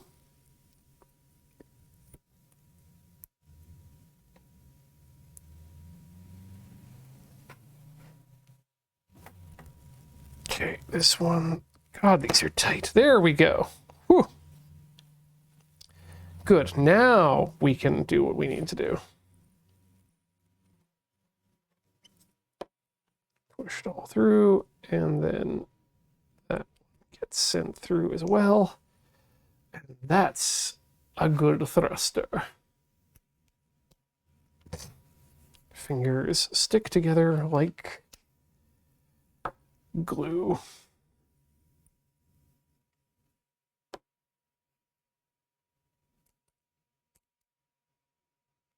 Okay. There's another one. And finally our last guy here.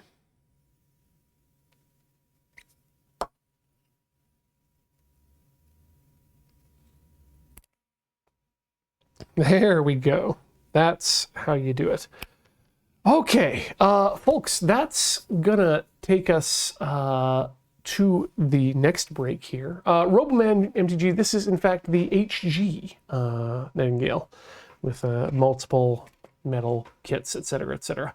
We're gonna take a short break, swap your fluids, stretch your legs, do what you need to do. I'm gonna look into what to do about this. But don't go away. We'll be back with more Tinker Tailor Soldier Fry in just a few minutes. Hope.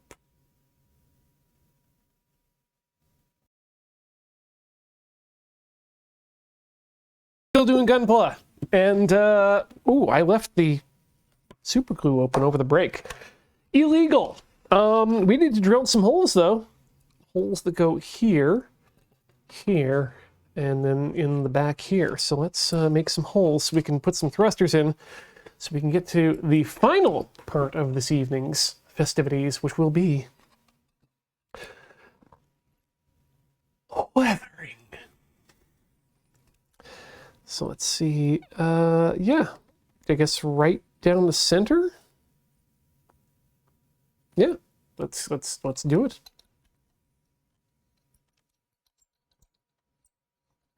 Oh, I love a good pin vise hole.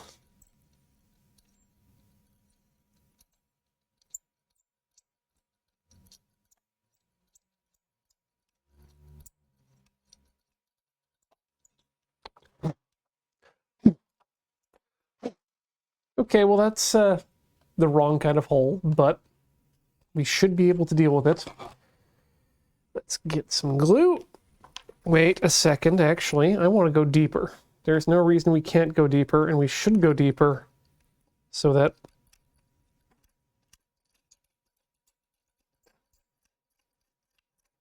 we can have a hole worthy of what we want. For now, let's get these big sticky butt boys out.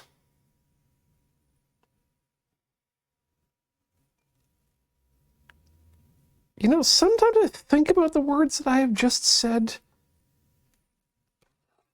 It's not a regret, but it's a wonder. Oh, that's a good looking butt boy, right? Right? Like, just because I've got them here ready. I think that one is, yeah. Compare that to that. And I think that just looks a little bit nicer. We're going to have to definitely hit them with some weathering, but it's a nice. Anyway, let's do it again. Make a hole in your friend. That way they'll love you to the end.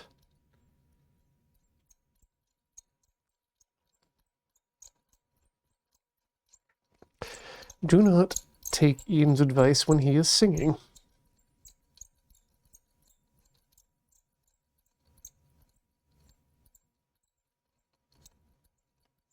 Okay, electrolyte, I like innuendo as a term. Ugh. Need to get out the sewing machine oil and give this a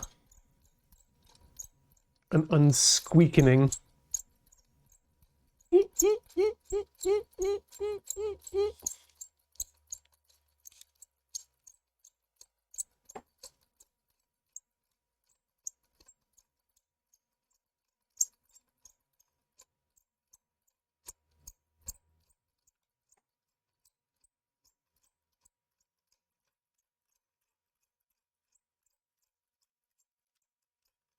Ooh.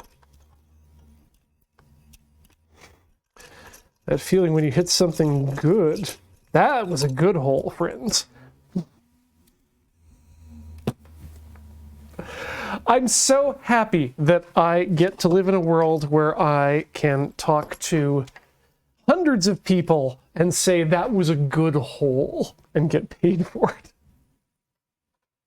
I love you all.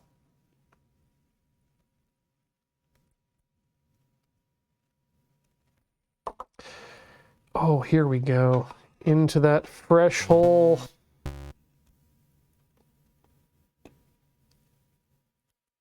Get it aimed in there. Yes! Look at that. Wow, I haven't used Bone Cold in a while. I should use Bone Cold more often. Check that out, though. Hello. I'm not sure why this is the mouth part, but I'm now speaking directly to you from the world of Gunpla. Yep, all sorts of creativity can be found here, from painting to panel lining to unexpected puppetry. But you'll find your niche in Gunpla. Take it from me, Nightingale Buttington II. Farewell! Okay, let's drill some more holes. Quickly drill some more holes before we wonder what just happened here.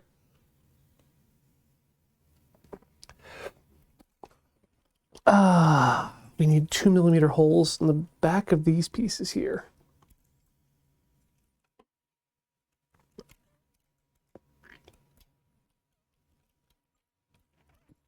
For if Nightingale Buttington II gets a wiki entry faster than I did as a human being, I'll be very upset.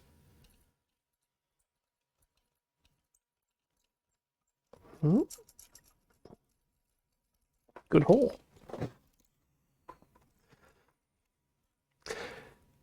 I haven't played Frog Detective, but I feel like Frog Detective is a game where you can say the phrase nice hole and it makes sense and is also relevant to the gameplay. Baltimore. Nightingale Buttington I was the ReZero version of this model referenced earlier. in the chat. This is not the first Nightingale model, but it am big, and that's the important thing for me. One more hole. One more hole. Gotta teach them how to say goodbye.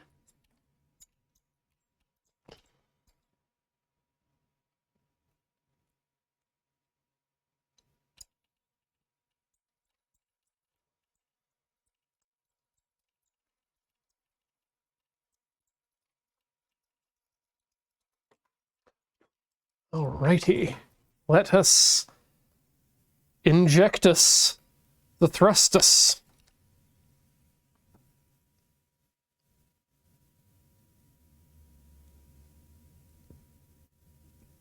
Okay, so this, I've been talking a big game about this particular brand of, oh my. Do I actually need, no? Nope, I don't. Good. Tight hole is good. What was I going to say about that, though? One of my favorite things about this particular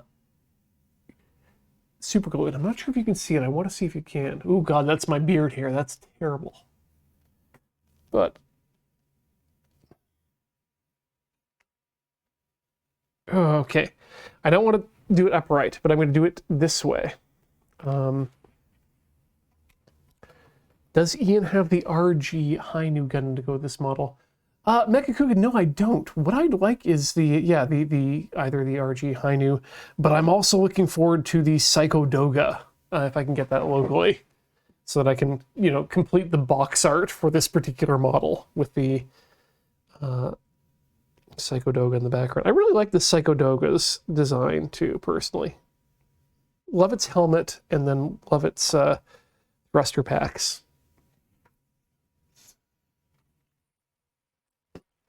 Oh my, that may have been a bit too much glue, but maybe not. Because we all want a bit of glue to... There we go. Just needs to get in the hole.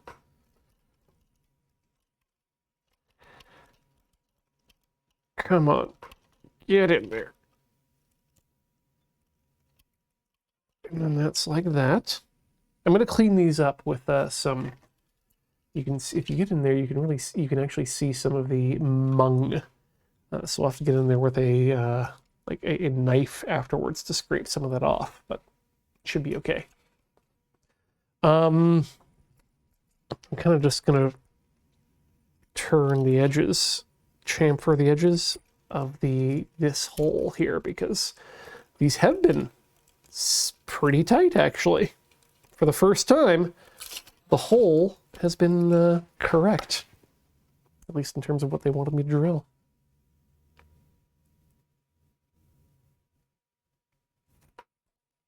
Okay, and then into the zone, and there you are. Bob's your uncle on all three of these. Now, here's the key, is that these look kind of odd on their own. Propellant.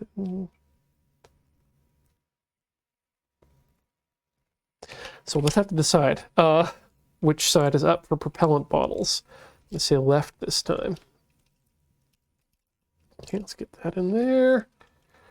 One on the bottom. And one in there. And now things have a real dynamic look to them. In my opinion. That's a hot look right there. Okay. So we've done that. The next step that I think we're going to do is, as I said, we're going to try some weathering, because I got all those brushes and everything. Let's put the super glue away, though. Actually, let's put that right in the freezer, if we can. I don't know why we have extra 6s. I need to look... You know what? Let's just do a quick look at that, too.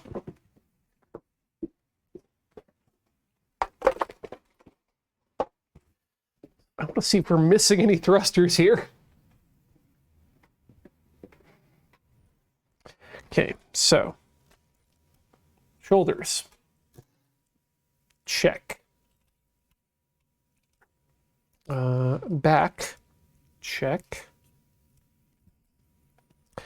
All this, check. Right down to even underneath there. Arms, check. Thruster or bit funnels, check.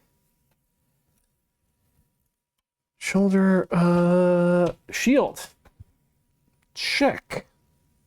Metal eye, check. On the eye. Photo etch, check and check. Skirt thruster. Ah! Sorry. Skirt thirsters is my favorite thing now, and I discovered where we are missing our thrusters. So we got our skirt thirsters, but we don't have our leg thirsters, which are the 6s that remain. But instead of that, because we got about half an hour left here, I kind of want to spend a little time experimenting with some weathering, right? Because we haven't done that yet. So what I'm going to do is I'm going to grab the piece that has the missing edge, and let's play around in there. Let's experiment. Let's see what we can do and have some fun with.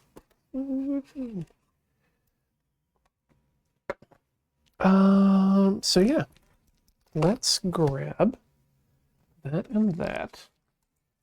And also, let's grab just the inside of the shield just here to do a experiment. Dragon Streams, are you clear coding first? Everything's been clear coded already on top of this. We've been good about that. That's all. That was part of the homework that we've done in the past. And these, from what I understand, are basically just makeup compacts. And they even give you the makeup style sponge and brush. As I said, I purchased some extras there so that we're not reliant on the one that we need to clean in between each time.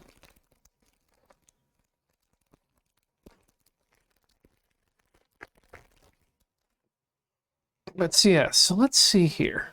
I think what we want from space, if I'm remembering correctly, is we want like 80% rust and then soot a bit of that.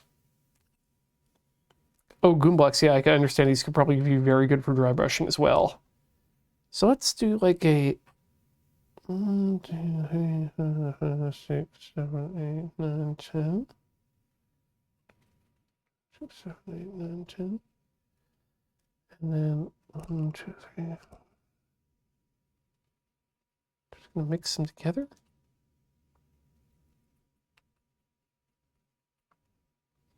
Okay.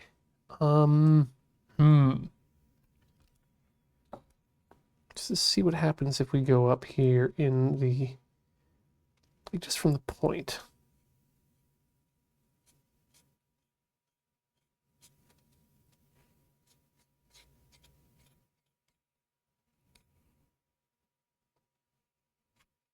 I'm not seeing much on my end either, but okay, hold the phone for a second. I'm going to go grab a piece of sprue just so we can see kind of what's happening a little bit better.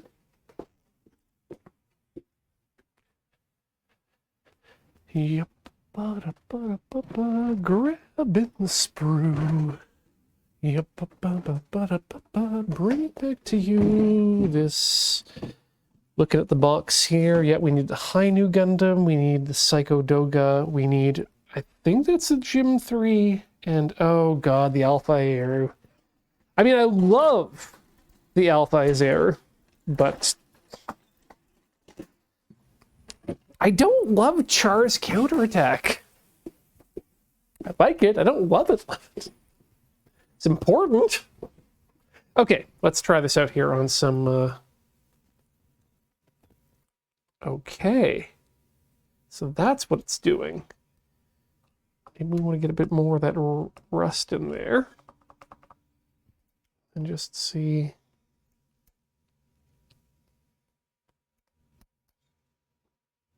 Yeah? Yeah, okay, I see what this does now. And how this works. I think we really want to get heavy on the rust.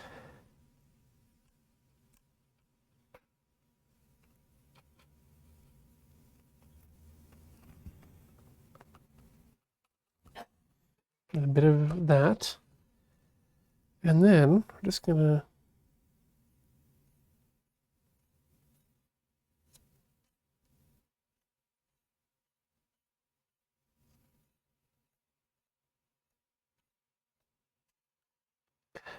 just hit the edges is what we wanted to do.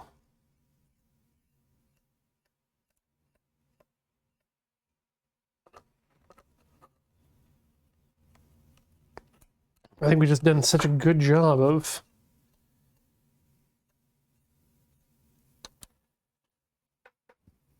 no, that's definitely adding something there. I was thinking what I wanted to do was kind of just hit the decals a bit to give them a bit of their own feel, but by God, this is...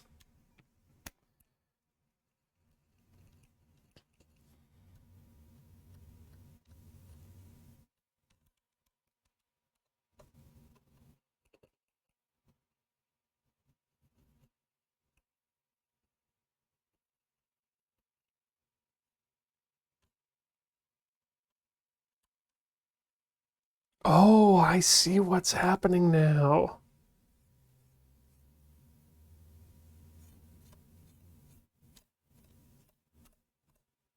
Oh, yes. We're just getting this a little bit of... it's hard to see because of the shine, but you can see this little bit of black. Yep, there it is.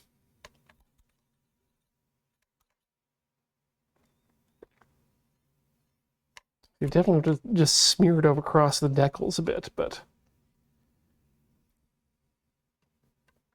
anywhere there's a a point where anything could go down due to gravity being parked, you kind of want to hit that. I'm curious to what it does to the inside of a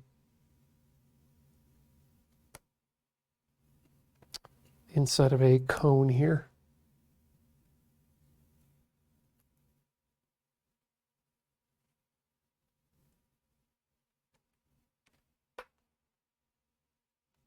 I don't think it's worthwhile for that, but God, yes, that's definitely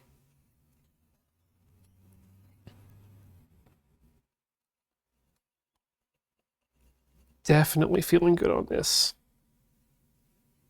Ugh. Gotta be careful though with it.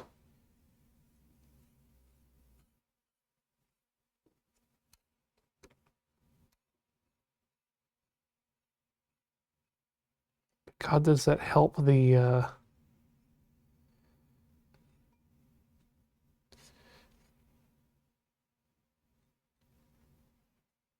it really helps the decals to look a bit more real.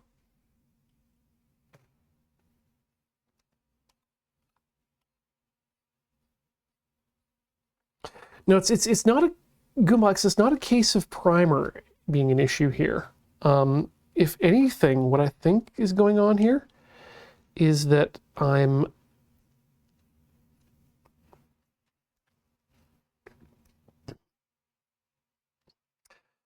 think if anything, what's going on here is that I've done too much shading in the part itself, so that the the subtleness of this weathering isn't really coming through. I could add more, but don't need to do that because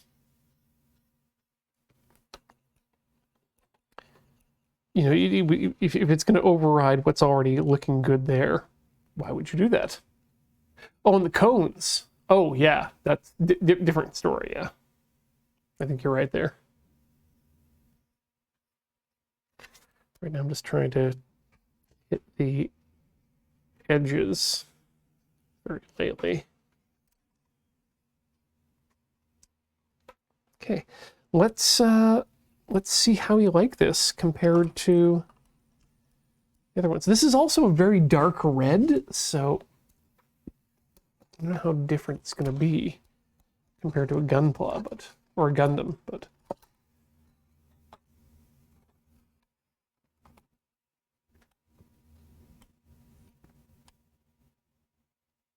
I mean, I already like it better, so I'm going to keep doing it because why not?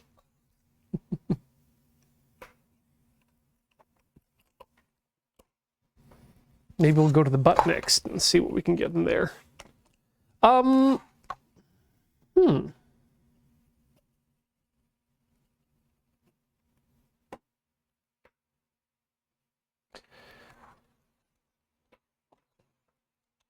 Thinking about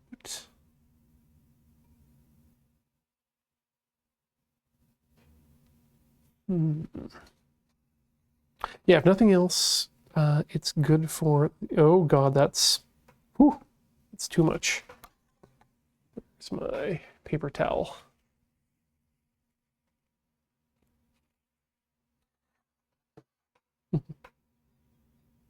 I appreciate what people are saying about it looking good. That's I will absolutely post it to Gunpla once it's finished, and to the Mobile Suit Discord, or the Mobile Suit Breakdown Discord as well.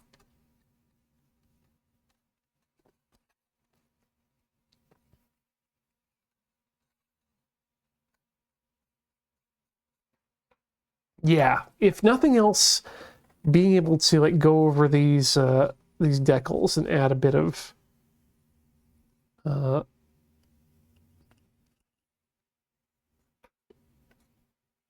texture to them, it's really helping.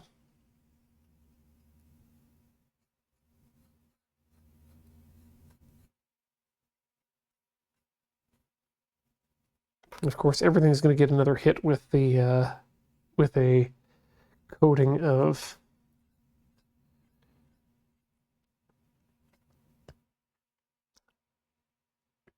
Tamiya. Wait, not Tamiya? Am I using Tamiya? 1 second.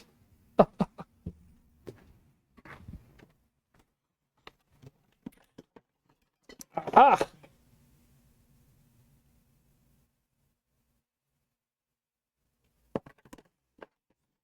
Yes, this is my favorite. I bought a tiny, tiny pot of it back when I started this hobby, and I'm going to absolutely buy the biggest pot of it I can next. XF86 Flat Clear. Absolute banger of a flat coat.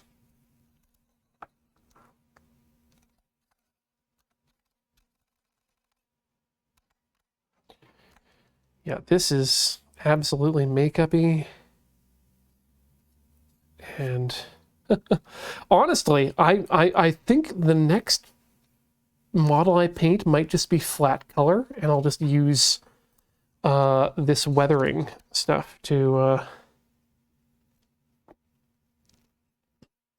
do the weathering, like to do a lot of this shading in post.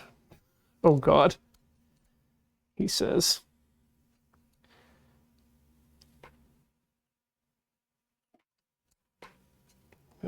This is...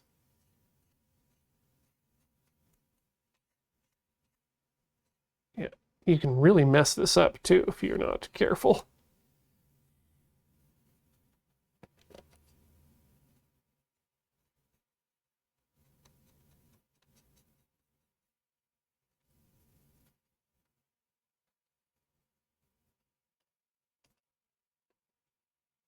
I have no idea what the technique is like.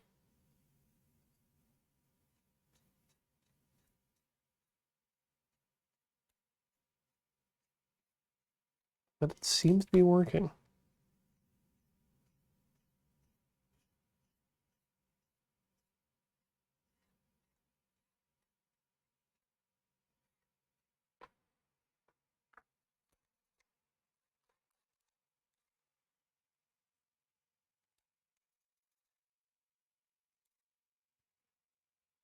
There we go. I think I like that. I mean, what can we do with the shield? Shall we just attempt to add a bit more definition? Just hit the high areas here.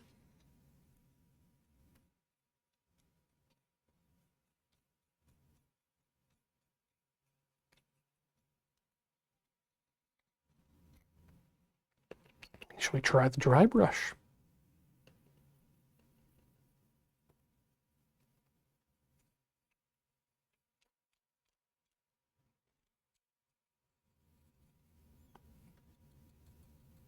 Not sure that's actually doing anything, but let's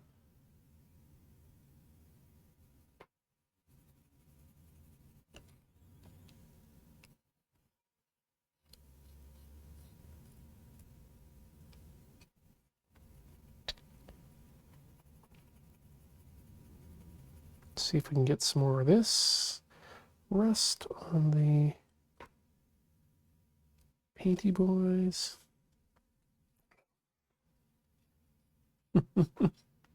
Feels like makeup kit for your Gunpla. That's absolutely what it is, Daily Maple Syrup. Yeah, the big issue here is that, if anything, the red is what's making the rust kind of disappear.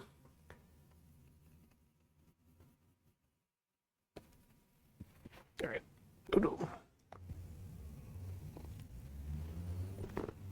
Add stuff. I honestly feel like it's not even use makeup if it's the right kind. I think this is just straight up. This is makeup.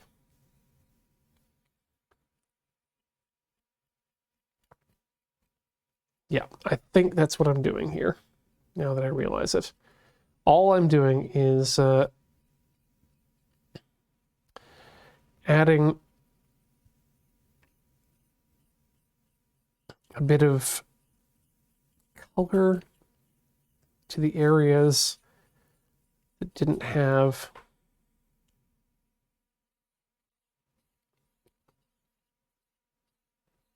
it before.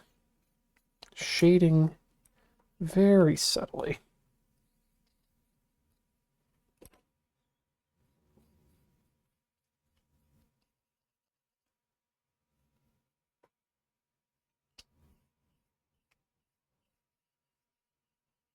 I'm giving a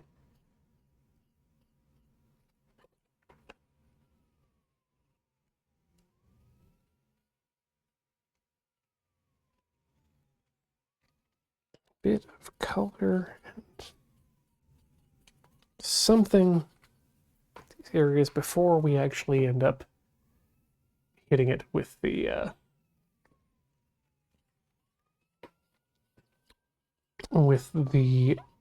top coat of matte.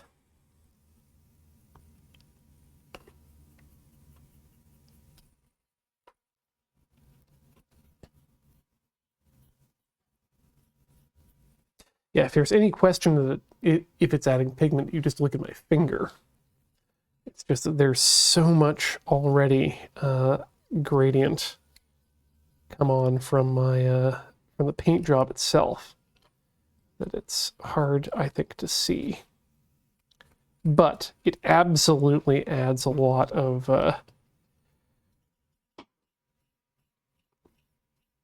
character to the decals, which is where it's necessary right now. There we go. That's a half.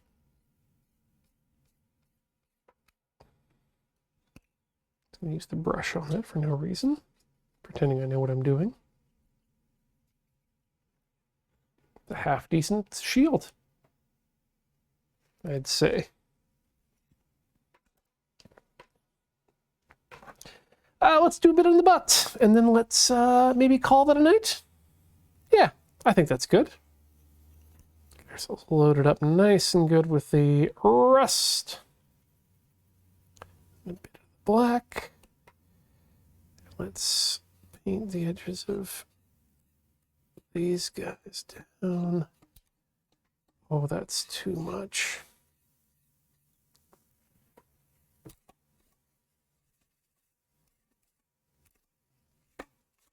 That's better. Whew.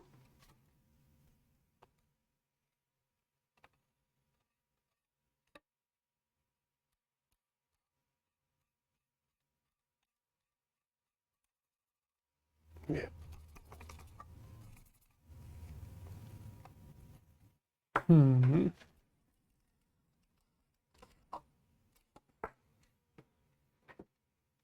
Hmm. I feel like I've not done a good here. There we go. The eraser comes into play. What, actually, just a little bit. We won't even use anything real, just off the top of the acetone bit, and that should be enough to, yeah. There's a clean boy. Okay, yeah, let's ignore any of those areas.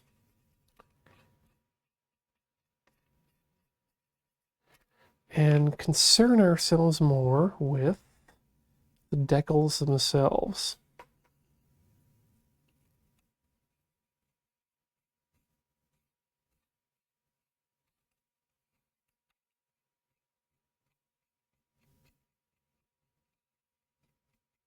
And just kiss them.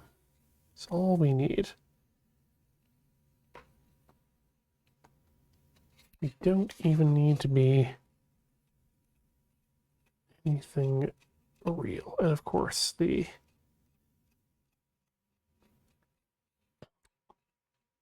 metal etch parts will pick up their own pigment on that too.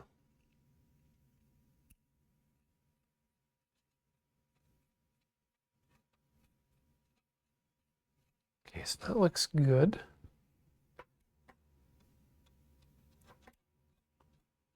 Let's come along the whole edge, why not? Rose McGee absolutely will get some good photos either on I don't know, probably post them on Mastodon.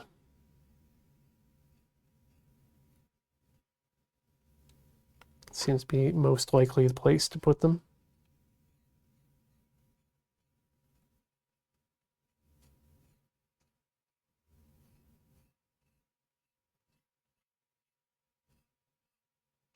There we go. That's what we want to do, is we want to really touch up the insides of these orange bits. So they're now feeling a bit grubby.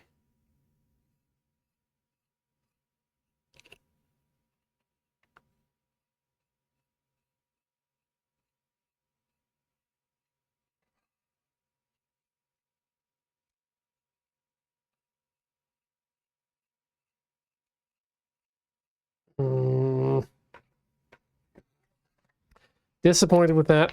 I'm going to see if I can get it out quickly.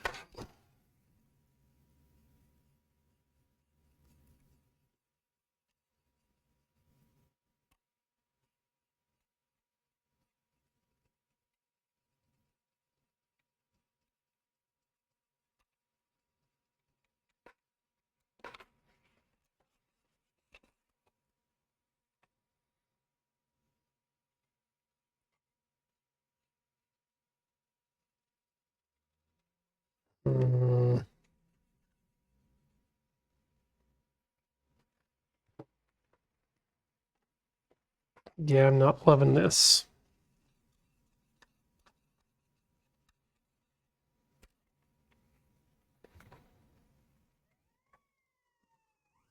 we might be able to work something out of it.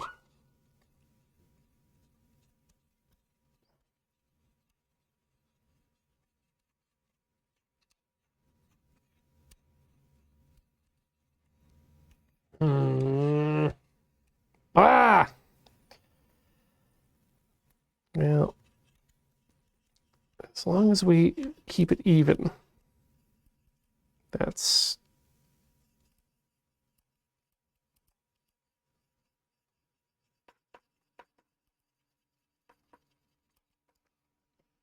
We can work on this. We can find a way to make this work.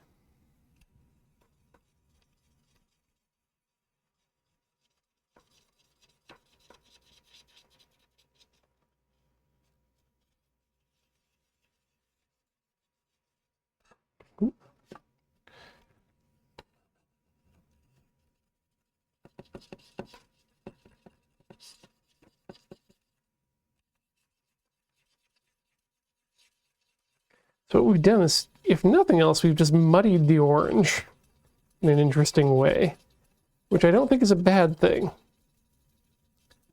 We need to make it consistent, right? Yeah, El Funko, I'm glad you I hope you've had good luck with the pigment set. This is my first time trying it, and I'm honestly, I don't know what the hell I'm doing, but yeah, we're just trying to give it some wear and tear look, as Doodles the Great says. Let's try this again, but less aggressive on these smaller areas.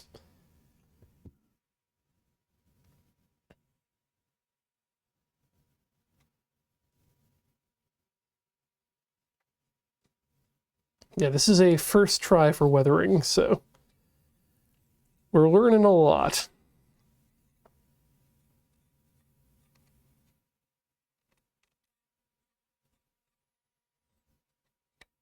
I think we've got the best we can do here with what we've got, what we've done for ourselves.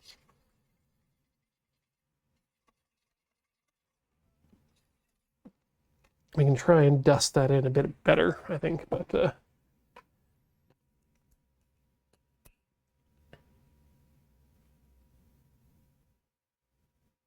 yep, let's just try a bit of...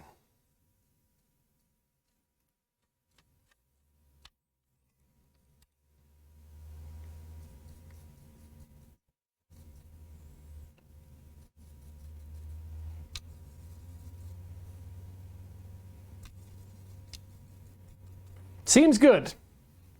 Seems good. You know what? I want to try and balance that out a bit.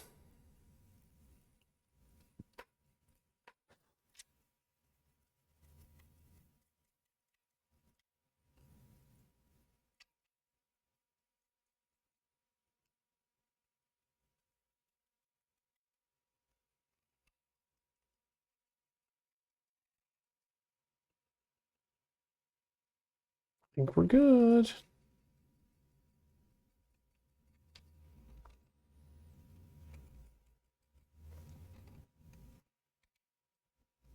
Okay, and then just to make sure we're done there. I think that's a butt. I think that's a butt I can be proud of. Oh. Well, I guess what that means is, more than anything else, I need to go back over the rest of the kit with a few more. There you are. You never want to have a uncapped bottle of acetone lying around. Let me tell you what. Yeah. I think we're going to definitely be hitting every one of these decals with a bit of that that good juice. Let's see if we can calm that right down there. Is there any left in me? Yeah, there's a bit left in it. And just calming down those decals with a bit of weathering. And if nothing else, that's going to be a really good way of doing this. And for the moment, I think, aside from what we're going to do out of homework, this is done. This is a done deal. Look at that. Look at those. That looks like that. We did it. Yeah, we'll get you photos. Maybe we'll do a show and tell or presentation at some other time on a different stream, but I think that is going to do it. It's been...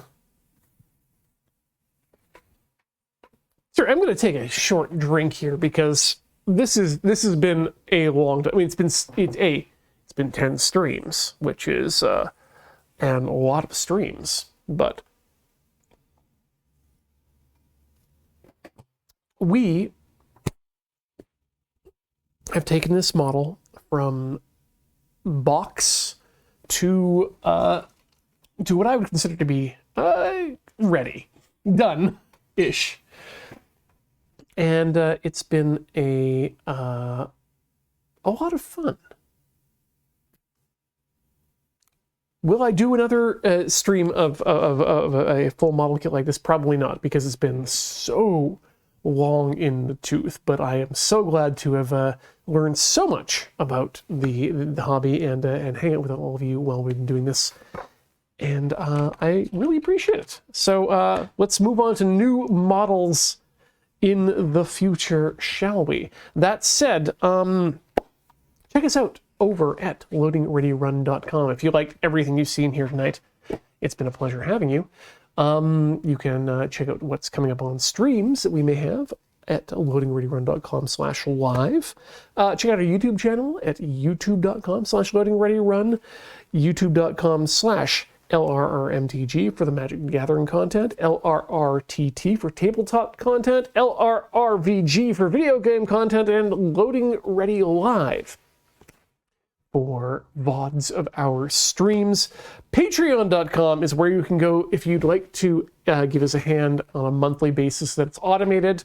Some of you are over at youtube.com/loadingreadyrun to be members and ask us questions in our weekly Asklers, monthly Asklers, and some of y'all are here at twitch.tv giving us your subs and bits. So thanks so much everyone for watching tonight, and as we say every fortnight, we will see you in a fortnight, never in Fortnite, learning out of spite. Be in Fortnite. Corey might be in Fortnite. She is not part of the Covenant. Good night.